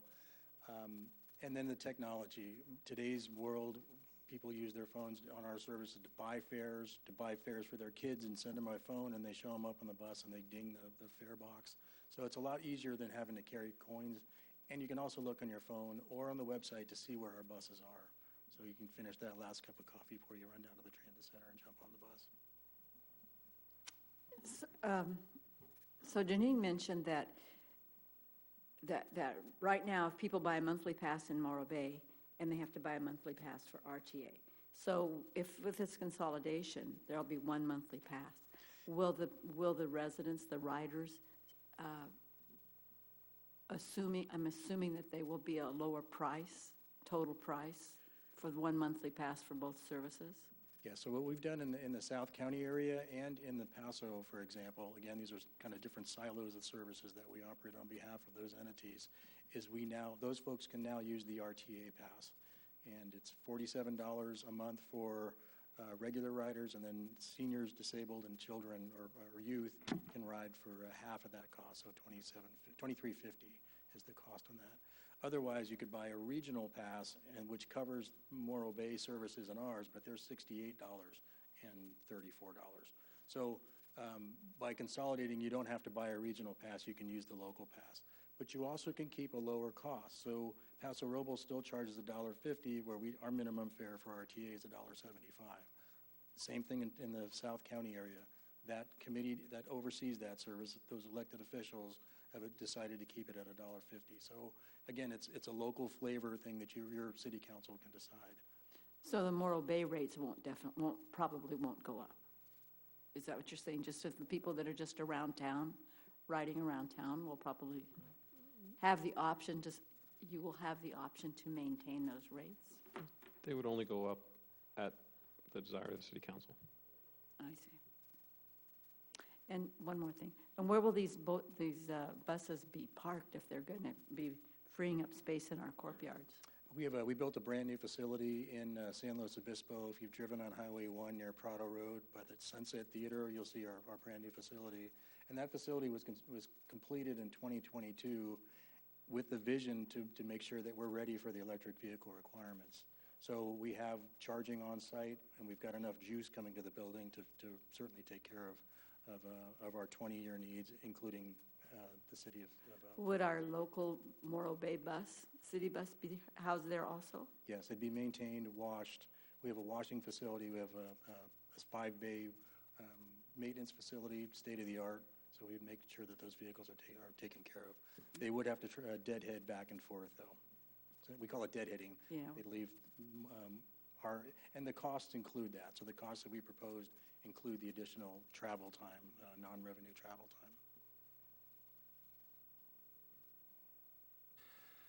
time. For the older residents here in Morro Bay, would you still support the old analog technology for them, like by a telephone?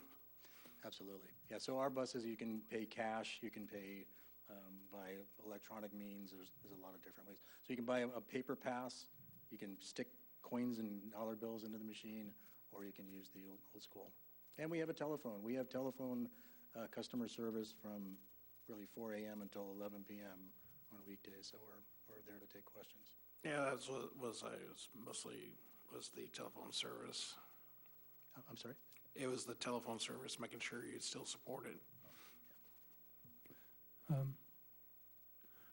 I had a few questions.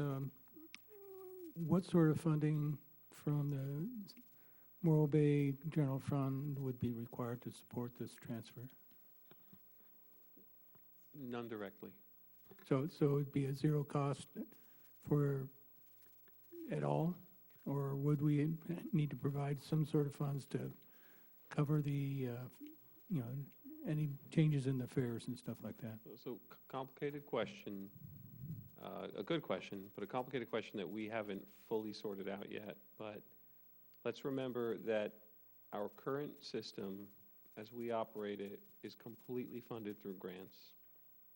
That goes for the infrastructure, for the drivers, with the exception of Janine's time. So all the work that Janine does that was listed earlier does come out of the general fund. So with that said, there's opportunity costs, and we receive more transit funding than we need, and that money can be used for other things if the transit needs are met. When the transit needs aren't met, we use that additional funding to save up for, let's say with the zero emission bus, we're already saving for that. We haven't built infrastructure in our courtyard to charge electric buses. So we have to save for that. So we typically use that money, that extra money that we get, and it's not a lot. It's in the neighborhood of, what, 150,000 a year? Yeah, we'd have to look at that, so don't quote me on that.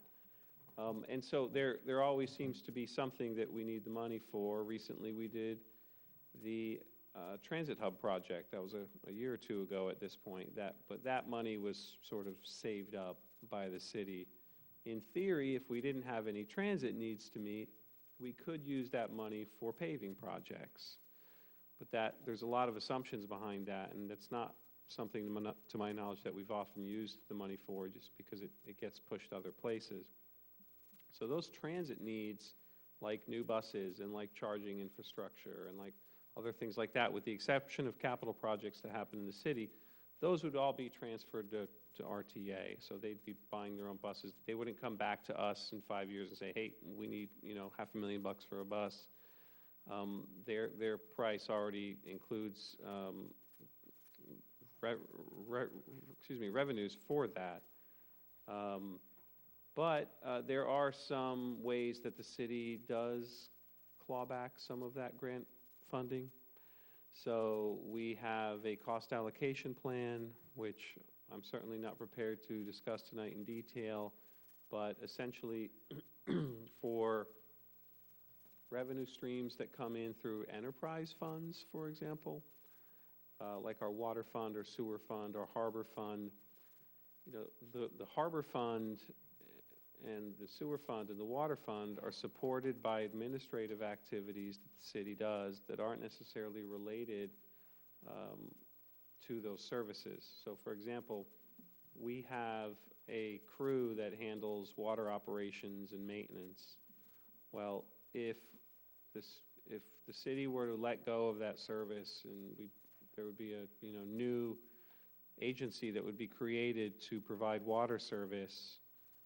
Let's say it was a CSD, a community services district, that provided water service for Morro Bay instead. Well, that district would need to have a general manager. They'd need to have a clerk. They'd need to have an accountant. They'd need to have an attorney.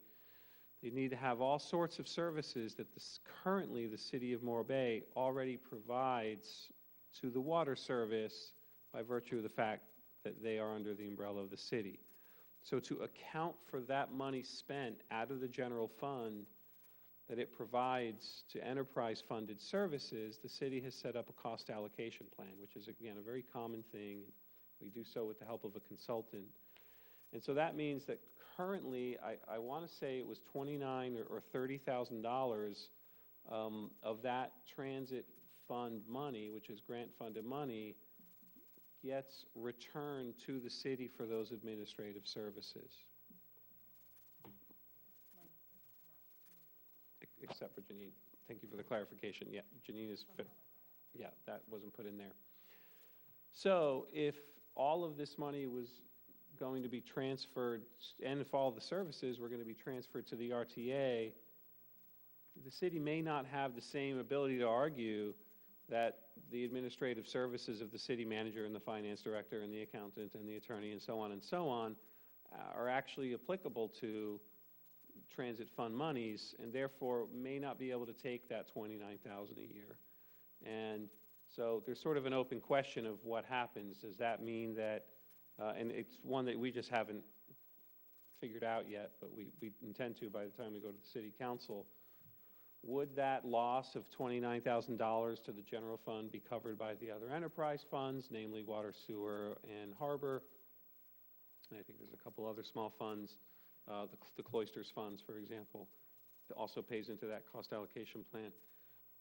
Or would the general fund just no longer receive that money at all? And so if the answer is really either of those, then, to answer your question, Vice Chair, there is sort of a cost to the general fund, because right now the general fund does rely on that $30,000. It's not a direct cost of the general fund, though, not now, or if we transfer to RTA, there's no direct cost. So I guess, let's see if I got this straight then. So the city receives transit funding. A certain portion of it might stay at the city, but that would be transferred to the RTA, is that correct? Possibly. We're not sure yet, but it seems that the case the city makes, and again, the city's not unique in doing this, the case the city makes to say, hey, we are paying for general funded administrative services to support this external service, and by external I mean that the revenue is coming from outside. It's not coming from the general fund. We need to be compensated for that to the tune of $30,000. We probably wouldn't have that argument anymore if we weren't providing the service, if it was being done by RTA. So we may not be justified in continuing to take that money. Okay. Another question in my mind, at what point, so we would transfer the trolleys and the bus to the RTA, and they would take ownership? Yes. Would we, and we don't have to pay for replacing or upgrading the units for electrical vehicles at this time, is that right? We do have some deadlines, excuse me, that we would have to meet. So if we were to not transfer to RTA, the city would eventually have to purchase those vehicles and infrastructure to charge them. I was curious, when do those buses need to be replaced? Next 2 years, or? For the deviated fixed route service, we have a new bus that we got, I believe it was earlier this year. No, sorry, it was a trolley we got earlier this year, and the bus, we got a new vehicle in July, so last month. And then we currently have budgeted for a replacement vehicle for the other bus. And then on the trolley side, as I mentioned, we have a new trolley that we got, I believe it was May of this year when it was delivered. And last year we got a new trolley. So the fleet is fairly new. There would be, I think, our oldest then trolley would be, I can't remember if it's a 2016, but the point is that the existing vehicles, it's a fairly new fleet. Excuse me. And as far as for replacement vehicles, I believe we have in our transition plan for the zero emission bus that the next trolleys that would be replaced and the next transit vehicles that would be replaced would have to be the zero emission buses. Okay. Let's see if I got this straight then. So the transit funding that the city receives, would RTA become actually the agency to receive that funds? Okay. So do we pay RTA from our transit funds that we received? No. So what would happen, and if I get this wrong, Jeff can step in and correct me. So what would happen is at the beginning of the year, we would meet, we would go over the service scope, make sure there were no changes to it. RTA would develop the budget that would be approved, and that would identify how much of that LTF and STA money that we receive from the state would be needed for for those services. Okay. They would then apply to SLOCOG for that portion of the city's allocation. So the RTA would become the city's agent. Is that what you're saying then? Because you would be requesting funds we're eligible to for your operation. We become the direct claimant, so we would claim the funds directly from SLOCOG on the city's behalf. Okay. That's how we do it in Paso Robles and in the South County. And then the other thought is, so say 10 years down the road, we say this isn't working, we're going to take it back. What sort of costs would the city experience if they decided they had to take the transit operation back into the city? So the way we've done this with the other agencies is we apply for the funds to replace the vehicles that are used in your area. So for example, the 2019 trolley, if it needs to be replaced in 2029, when we have to buy zero emission, we would get a grant to pay for those vehicles on your behalf. If we came to some loggerhead and couldn't continue and we have this written into the agreements with Paso Robles and South County, is that those vehicles would revert back to the city. So we're purchasing vehicles on behalf of the entity, in this case, the city of Morro Bay, and we retain the responsibility for maintaining them and keeping them in good shape. But again, if we were to sever the relationship, it would revert back, and that's what it is. So you'll have fenced off the funding, so it's easy to figure out what's going to happen then. Okay. Who does bus stop maintenance right now?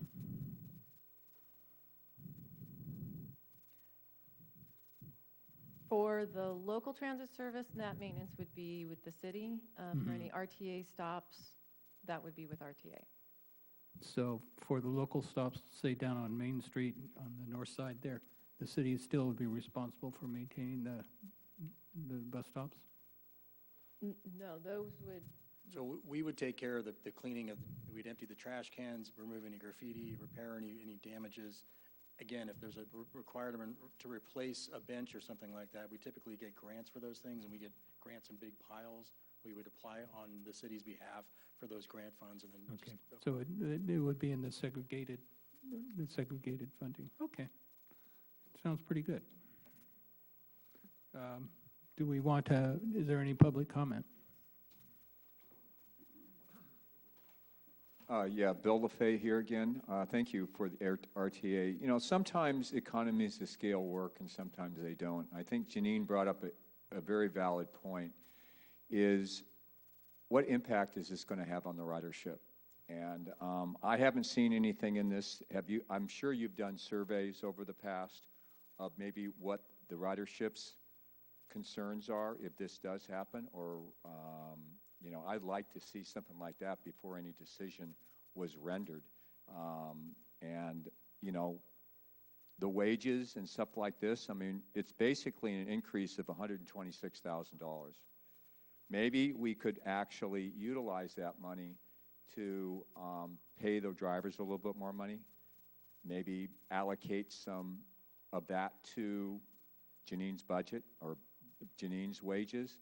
I mean, I'm not saying that this is not a good idea, but I think that some questions need to be answered first before a decision is rendered.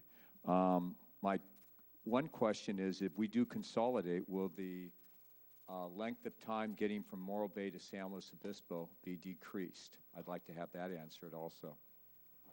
And then the other thing that I really would like to see, at least for my clarification, how much revenue is really produced in the ridership? I know that we have to do 10% of, I guess, our cost, but I look at that trolley. I mean, I do play a lot of golf, people know, and I see that trolley go by probably 4 or 5 times every day. I do see it, and I don't see too many people in it, to be honest with you. So maybe we need to market our particular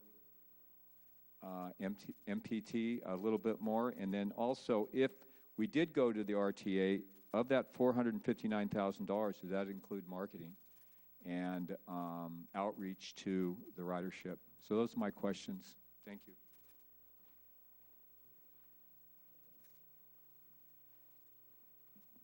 Thank you, Betty Winholtz again. I was on Florida back in the day, and I know they do an excellent job, and I think it's a good program. However, my concerns maybe go deeper than Mr. LaFay's, and that is in terms of the money, that this will actually be costing the city, the 120, plus I'm assuming the 29,000 on top of that in terms of the allocation that goes from our transit fund into the general fund. So I've heard good things, but I think I'm going to stick with the email that I sent you that basically says this consolidation is really outsourcing. I think it's better to keep it in-house. I think that we know our ridership, we know this. Maybe we need to do better publicity within our own city. And I agree totally that we need to talk to MV about if they're having difficulty with getting drivers, increasing that pay. I'm concerned that I guess that the finances is the bottom line for me. I see no financial benefit in going with Slorta, even though I think they've got a really good program, but I don't see how that financially benefits us to do that, besides nothing, I guess. So that's my bottom line. Thank you. And one last question. I mean, I know that if this does happen, how does the trolley get back and forth from San Luis Obispo? I mean, do you drive it on the freeway?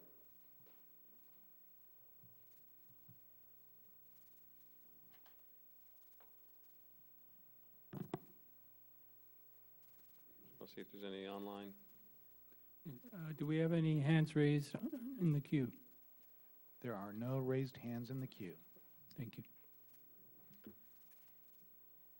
Vice Chair, would you like me to attempt to respond to some of the questions that came up during public comment? Is that a yes on Mr. Irwin's behalf? I'm sorry. Would you like me to attempt to answer some of the questions? Yes, that came in? please. Yep. I appreciate that Janine has been studiously writing them down so that we kept track, and there's a lot there. Yeah, they drive on the one to go back to San Luis Obispo. A couple of kind of general comments. Just the benefit of transferring the service to the RTA is probably not in the finances, and I think that was acknowledged. I don't know that the extra money necessarily means that we historically have used it for discretionary purposes. It's typically reinvested back into the system in some way. And so if we no longer receive that extra money, I don't know that the city finances would actually be impacted other than that $29,000. Again, I do want to do some more investigation on that, and we intend to bring that to the city council. There's a couple other things I'd like to call out. There were some questions about who does the marketing. That would all be done by RTA if they took it over. I can tell you right now that the city staff here does not have the staff capacity to build out an innovative, captivating system to increase ridership. We just don't. And the main benefit that I see, and it's not that I'm advocating for this, but I feel the need to bring it up just because of some of the questions and comments, is that one, RTA would do a better job at marketing than we would. They know how to run a transit system.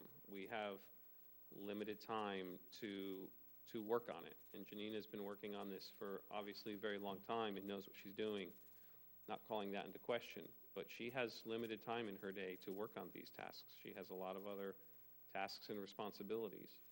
And so one of the hopes is that the system would improve if it moved to RTA.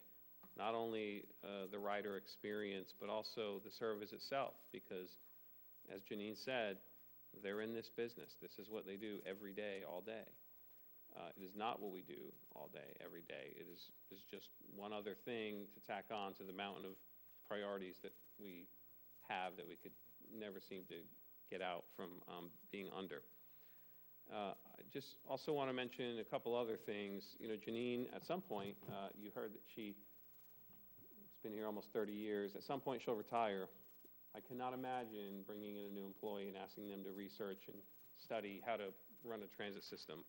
I don't know who we would have to take it on, and there's really no way to do a succession plan for someone who isn't here yet.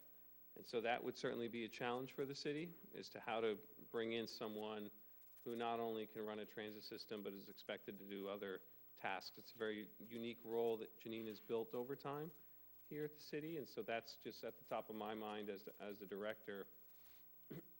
And finally, I want to comment on the driver pool benefit. I feel like maybe we didn't emphasize enough the benefit that would bring to the riders.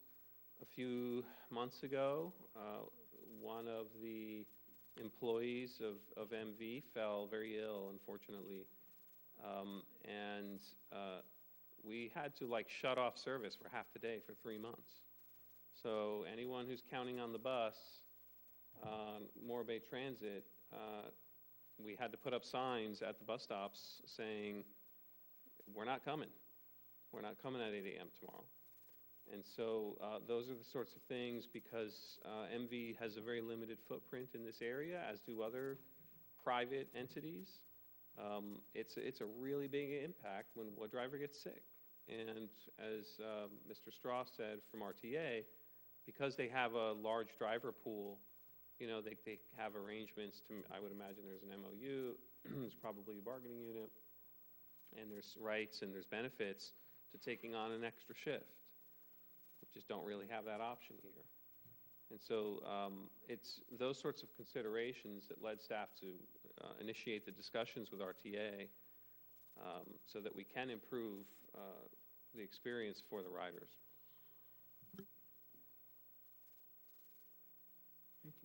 Thank you. Let's see where this. Do we have any discussion, or did you want to make a comment? I wanted to ask Janine a question. Janine, we're supposed to, the city is supposed to make 10% of its cost on, do we do that? Prior to COVID, we did. And then during that, there was a window of time, as I mentioned, during COVID, where that 10% fare box ratio requirement was kind of put on hold. As we've come out from that, the state, I believe, is in last fiscal year 22-23, or sorry, 23-24, now sort of is restarting that 10% requirement, and that there would be penalties enacted, starting that process up again. I don't have final the final numbers yet from the auditor to do the determination. With the deviated fixed route, we were on its own was not making the 10%, and the trolley service prior to COVID was making the 10%, and then as a system as a whole, which is what the state looks at, we were meeting that 10%. Over time, that percentage has been declining due to varying reasons, and so it is likely that for 23-24 we may not meet that fare box ratio, and so we would be then looking to make we'd be looking at the service and seeing and evaluating what options we would have to look at implementing in order to reduce those costs or increase that revenue, increase ridership to get more fare box, have an advertising revenue generating program like we used to have with the trolley that the Community Foundation was handling on the city's behalf. They've pulled out of that, so that is another task that comes back to the city, and we don't have the capacity to do that. Those fare revenues can be factored into that calculation, so having something like the RTA taking over doing this, they have a person who does marketing. They can leverage their existing marketing programs and plug in our service, and with the design of increasing fare revenue, which helps that fare box ratio. Is there a danger if we don't meet the 10% or whatever, is there a danger of losing the bus if we just keep it in the city? Is there a danger of losing the bus service? Potentially. What happens, as I mentioned earlier, there's a process where we have, I think it's up to 3 years, that we work towards getting back to that 10% or showing the Council of Governments we're making improvements and are improving that 10%. But there is a cutoff point, and at that point in time, if we are not meeting that 10%, we can lose STA funding. And that's, right now, that's in the neighborhood somewhere between $60,000 to $65,000 of all of the TDA funds that we get from the state. Okay, thank you.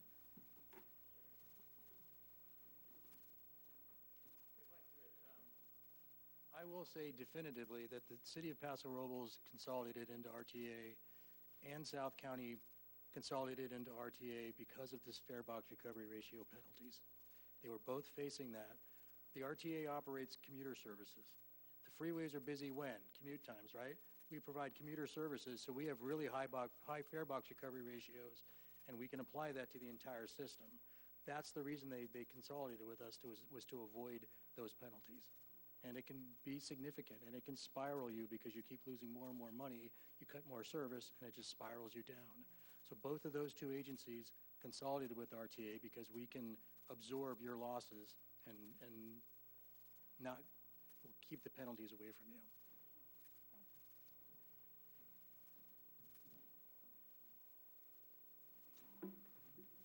Do we have any discussion? I had a question. It seems like we need to, like, somebody had suggested, go out to the clients, to the customers, and poll them and explain to them what's in the proposal and how it's going to change, and get some polling back from customers. Thank you for the comment, Board Member Hill. We considered doing that, and we ultimately landed on not doing that. I'm not really sure what we would be asking them. The buses will stay the same. The stickers will stay on. They won't even know there's a change until the buses are replaced, and then they'll go to RTA. There'll be a simplified service with the monthly passes and things like that. The drivers very likely will be the same. There really wouldn't be service impacts that would affect the drivers in a negative way. There would be less driver shortages, and so there'd be a more stable service. Any kind of survey, developing a tool and implementing it would cost funds, it would cost money. I'm honestly not sure what exactly what information we'd be trying to get from them. So is it true that, so what I'm hearing is there will be no changes to the services provided to the city, either fare-wise, or if there would be some sort of notice about the fare issues there, but it's not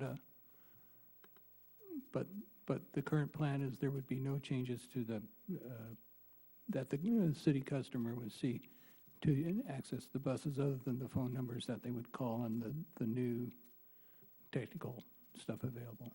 So that's correct. I want to just clarify one thing, that the fares, the schedules, and the routes would remain in control of the city. And so, the city could change those things. I don't know why we would, but in terms of, getting a ticket and going onto the bus and going to the place that you want to go and counting on the system to work, there really wouldn't be a change other than it'd be more reliable, because if a driver gets ill, RTA will likely be able to get a backup where we currently can't.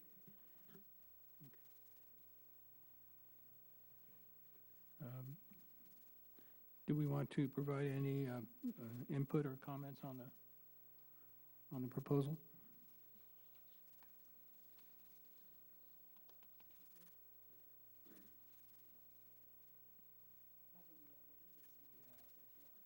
Okay, so I guess we can go up to item B1 then. Vice Chair, if I may, is there any consensus or preference or suggestions that we could pass along to the City Council on behalf of the Public Works Advisory Board? Because we are taking this to them in a few weeks. Personally, I think is a good idea, and they should continue as presented. I agree with that. It's their wheelhouse. They can manage it better, and it unburdens the city as long as they maintain the same service we have now. I would agree. I think there's more upside than there is to downside on this, for sure. I agree with all those comments. Okay, so I think we can say that the board is satisfied with the proposal as presented. Okay, so if I may, I'll just say that in the staff report to the City Council, I can say that the Public Works Advisory Board had some consensus on the benefits outweighing the drawbacks of this kind of transfer. Yes. I think that's all we need then. Thank you.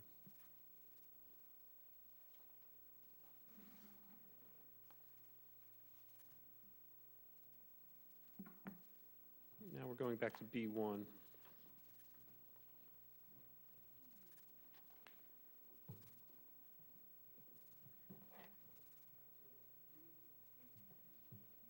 Would you like me to proceed with item B1, Vice Chair? Okay. Yes, please. I'm just trying to pull it up. Sure, and I'd like to thank the public and the Public Works Advisory Board for their patience tonight. Again, I'm going to shoot from the waist here and say this is probably the PWAB meeting that has had the most items on a single agenda in the history of PWAB. I have not verified that, but it's very likely, or in a very long time. That said, I've been in PWAB meetings where we have one item and we're getting out much later, so I think we're doing pretty good. So, we're going back to item B1. This is consideration of installation of red curbs to create no parking zones on Sunset Avenue and Rockview Street, adjacent to the new Haslow low-income housing complex. Many of you are familiar with this complex. It's very visible from Atascadero Road.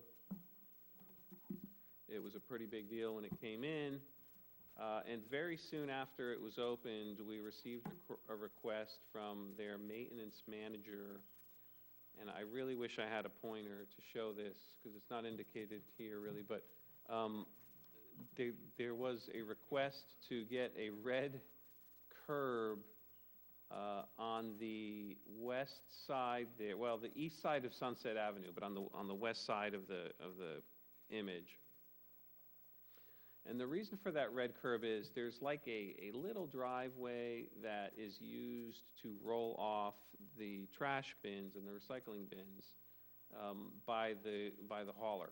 And so, unfortunately, people park right in front of that access way because it's not a driveway that serves anything else. And so it's kind of easy to miss it if you're just parking there and if you're used to parking on Sunset. And so they requested a red curb around that driveway, and we went ahead and did that. And that typically, it's not really something we'd bring to the PWAB. It's just a no-brainer. But as our very intelligent and perceptive engineers were on site, they started to notice some other concerns. And that is that the roadway widths in this area don't support all of the parking that's happening in practice. Certainly on Rockview Street, this was the case. We're required, as my understanding, 10 feet per lane, 8 feet per parallel spot. And if you add that up, that's 36 feet. And there's only 24 feet on Rockview. We also looked back at some historical photos thanks to Google Maps Street View, and parking had been prohibited on that road, even when it was a dirt road. There were no red curbs because it was a dirt road, but you can see just east of this image, this site plan, there's an old sign still standing there that says no parking right where the road narrows. So we deduced from that entire stretch had parking prohibited. When beautiful new concrete curbs came in, it wasn't as clear because the signage wasn't prominent and wasn't there that there was no parking, and so folks were parking there from that development. So that was one issue.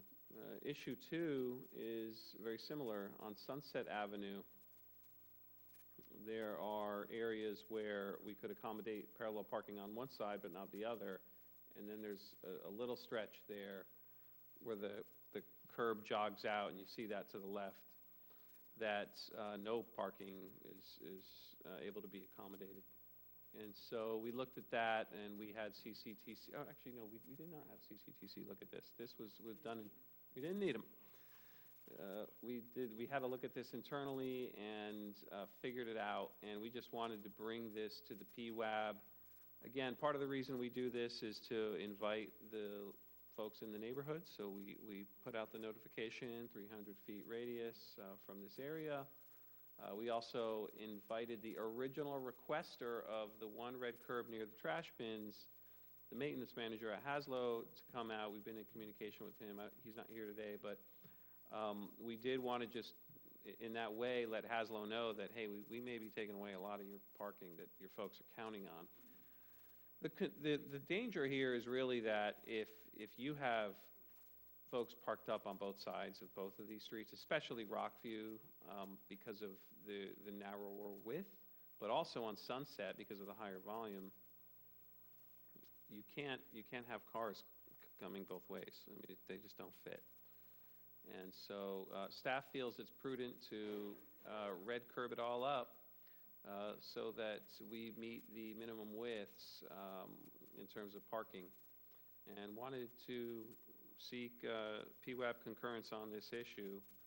But that is staff's plan, unless we want to relook at it because members of the public or the PWAB has some other ideas here.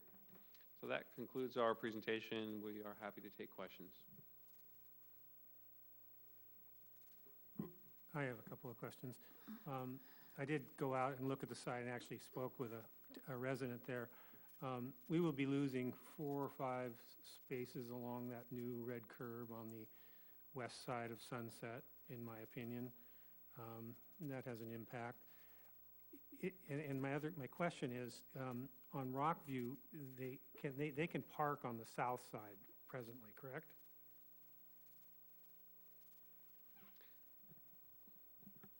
So, complicated question. If you, second time I said that tonight, but if you look at the signage that's a bit outside the limits of this exhibit, there is a no parking sign. I mean, It's only on the north side, though. There's one on the south side. There is one there also? Yeah, and I mean, I'll be honest, I think it'd be hard to prosecute because, well, there's all this nice curb, and it's just a little unclear. Well, I did ask this resident. She says nobody who lives there parks there very often. They try to park down on Sunset because it's an easier walk into the street, into the complex. Another question is did we look into making Rockview a one-way street? We did not look into making Rockview a one-way street. You could easily make it a one-way street eastbound, and you could allow parking on one side. If you make it eastbound, then you're not having so much trouble getting back onto Embarcadero Road from, I think it's Hill Street is the next street east. So it's something worth looking at. I appreciate the suggestion. I would say you're correct that it is easily something we could look at. Implementation of creating one-way streets in residential neighborhoods, there is a process for that, and I'm not saying we couldn't do that. That would be a pretty process-intensive proposition and expensive that I'd want to look at. It would not be a matter of just putting up a sign and calling it a day. And this is something that came up. I worked at another city. I haven't encountered it here, but at another city it was suggested because of a school car line issue. There were suggestions to create sort of a one-way system in the residential neighborhood, and our traffic engineer just killed it right away and said that's going to take years. I don't know that it would be as complicated here, but it's maybe something we could do a little digging on just to understand what the process would be. And certainly if it was the desire of the PWAB for us to look at this, if there was consensus on that, that would motivate us to do that. I mean, we have other priorities, but we could put it on the list. I think there are 4 or 5 residences at the end of, at the east end there. If I remember, you're talking about Rockview? Rockview, yes.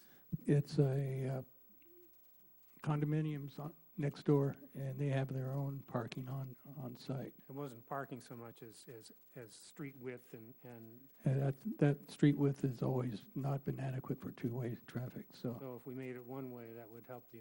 Yeah, probably not worth the effort is what I'm gathering from.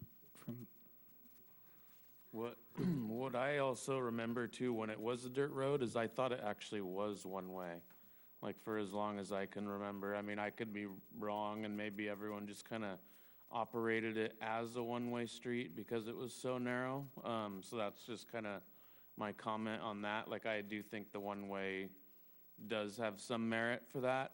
But more importantly, like, what happens when we eliminate all those spots? Is there enough spaces for the residents now that this big complex is in, like, you know, per unit? Like, if you're going to buy or you're going to, you know, have one of those units, do you have a spot to park in that's not like 3 miles away? It's a very good question. So just staff observed that folks do park on Rockview, not a ton, but you'll get a few cars parking there, and certainly on Sunset there's parking. You have the U-Haul on the other side of Sunset that's sort of out of the picture here, but they are, is it a U-Haul or is it a car rental? It's a U-Haul. I thought it was a car rental. It's Propane and U-Haul. Both, it's both, yeah. Oh, it's just a little bit of everything. So we observed that they use that west side of Sunset to rotate vehicles, and, you know, they might have to temporarily park a vehicle while they're pulling another one out, and so they'll use that. If we red curbed it, we'd impact their business, so obviously they were invited to come tonight. But what our observations are is that between Atascadero Road and the parking lot of the Haslow project, there's like an access road that, and, Frontage road for Atascadero. I'm sorry? It's a frontage road, I think. Exactly. It sort of serves as a frontage road. If I recall, it might even be dirt. Yeah, and It's dirt now. it's dirt now, and I apologize, I visited the site, but it's been a couple of months. So folks park on that, and it's kind of nice because if you're a resident of the Haslow, or if you're a guest of someone at the Haslow project, it's really not that far. But yeah, beyond that, it's certainly a challenge because of the width constraints of the roads there. I spoke with one of the residents at lunchtime, and she's been there since day one, and the parking lot is, in her opinion, is adequate. She's never had an issue parking there. A lot of the people that are parking on Sunset Avenue, she explained that since Haslow's complex there doesn't allow smoking, the smokers have a tendency to park on the street so they can go out there and smoke. Same thing down on the Atascadero Road. And then she also hinted that some of the nomads have a tendency to park there along that curve where the U-Haul is, as well as on the backside on Rockview Street. So that was her observations, but in her opinion, the parking lot at the facility is adequate. And is that facility, is it full? I'm sorry, I don't know. Is it every room's full and it's completely rented out? Yeah. Yeah, Many years. I would assume, yeah. They have one space per unit. So I have a question. Is it actually 24 feet from face of curb to the retaining wall there on Rockview Street? Okay. Yeah, it just, there's a lot of space in there, so if they end up dealing with some stuff, that there is a future option for that. Okay. I have no objection to making this on Rockview, putting up the no parking signs on one side and possibly making it a one-way street and letting parking be on the other. But I also have never noticed that parking lot being full. Do they really have a parking problem for the residents there? Is there really? From what Dirk, I didn't actually speak to residents, but it sounded like Dirk did, and my observation has been that when I've been by, there's open spaces in the parking lot. Whenever I go to Miners, I've looked over there and there's always parking spots. How many units are in the Haslow? 31 units are in the Haslow unit? I don't know. I thought it was 37. It's in that range. Okay. So they were assuming that there would be an off-site parking available for that parking lot then? I can't speak to that. My understanding is when these developments are put in, they go through a process through the Community Development Department, and they have certain minimum parking requirements based on how many units, square footage, and things like that. And so they obviously would have met those. Okay. So if there's no parking issue, no main overwhelming parking issue, I see no problem with painting these curbs red and putting up no parking sign where you've indicated on the plans. Is that what you wanted us to give you information on? We certainly want the Public Works Advisory Board's feedback, but I would suggest to take public comment. Okay. I take First. back. I have no objection to what I've seen. Betty? Go for it. Thank you, Betty Winholtz. This is a project I'm pretty passionate about, and the reason you're not seeing any neighbors here tonight or getting feedback from them is because they tried to do that during the permit process, and they were just shined. And so there's no way they're going to come back to the city and tell them again what they've already told them. And so I'm going to just kind of read the email that I sent you earlier. I oppose the proposed red curb and no parking signage along Sunset and Rockview for these reasons. One, this project deliberately provided less on-site parking than 1 car per unit when it was permitted. There are 2 and 3 bedroom units here, and normally when you have that many bedrooms, you would add another parking slot to the thing. But the city was so anxious to get the low-income housing that they overrode those considerations, and there is less parking slots than there are units, let alone bedrooms. In the petition, the neighbors forewarned the Planning Commission and the City Council that approving the permit without the developer providing adequate parking would compound an already existing parking issue for the neighborhood. And so people from the mobile home parks across the street, as well as the one next door, when they have extra cars, they park on Atascadero Road, which is the frontage road and, not Highway 41. And so this area has already been used, and now the smoking people or whoever add to that situation. And there's been more condos developed across the street, and when they have extra cars, they come out. So less than a year into occupancy, the parking issue has attracted the city's attention. The city wants to, in my opinion, penalize the neighborhood with reduced parking places. Caltrans standards should not be relevant to this project. When asked by the public to address turning lanes and street widths concerning this project, Caltrans remained silent and did not submit any comment. All of the, quote, island streets on the east side of Highway 1, as well as the tree streets on the east side of Highway 1, all have substandard width streets. So this is, to me, is no different. It's practically a little bit wider than we already have in North Morro Bay. Even the street I live on, Acacia, and others in South Morro Bay are substandard, but we're not going around red curbing those, okay? So I feel like this area is being picked on. So direct curb with no parking signage along Sunset and Rockview creates more problems, I believe, than it solves, because there will never be less cars. There will always be more vehicles. The city augmented the park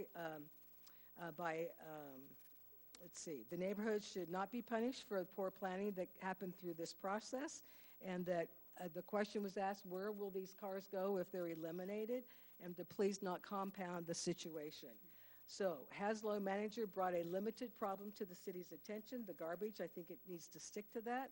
I suggest the signage designating no parking on whatever day, garbage pickup day could be sufficient, or if you keep it 24/7, and that if you enforce fines, that might help. But particularly if cars are there 72 hours, like someone suggested, someone's just parking there as a vagrant. Well, that can be taken care of with the police department. But I think that it would be selective enforcement if you do red curb this area and you don't the other streets in Morro Bay that are substandard.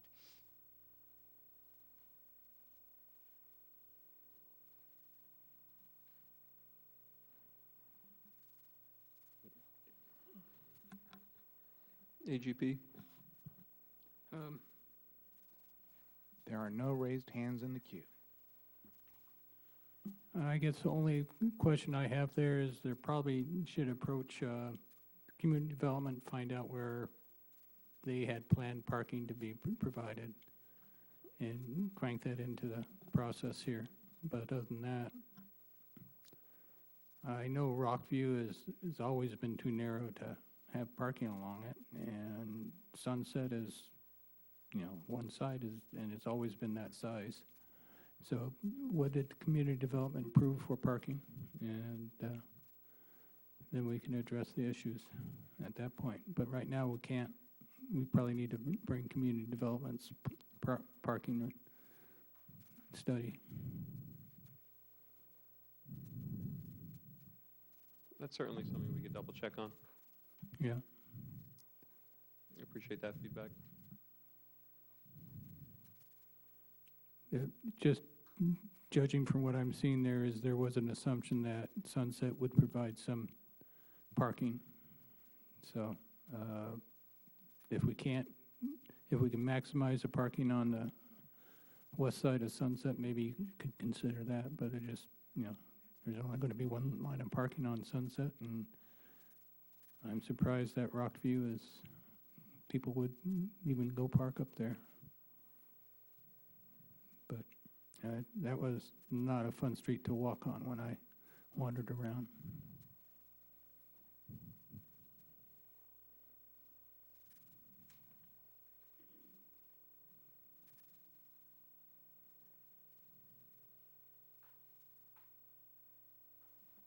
So, do we? Discussion is over, and other than that, I don't think there's enough information until we actually pull in what community development approved.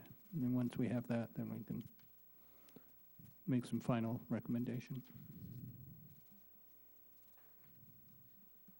Okay. So if that concludes the item, then the next one is the future agenda items.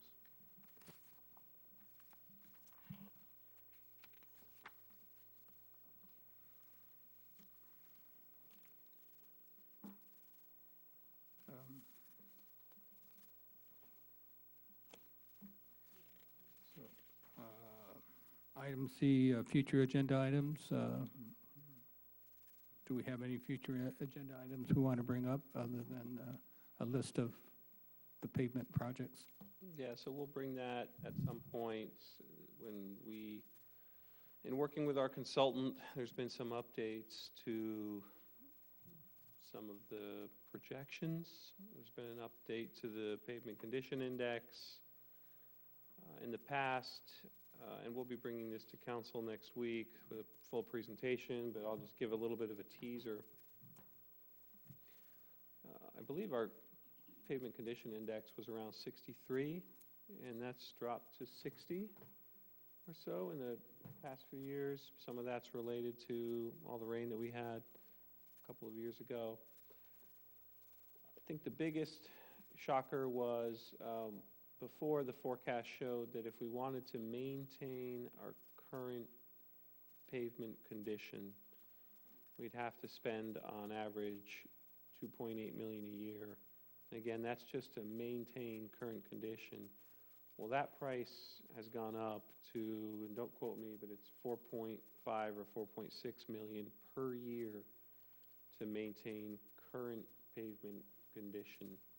So that's a discussion that we'll be bringing to the City Council next week, and we'd like to bring to the PWAB at some point, possibly in September. Okay. Is there any other future items you'd like to hear from the board? Okay, thank you. The next regular meeting will be held on Wednesday, September 18th. And with that, I request that we adjourn the meeting at 8:04. Thank you.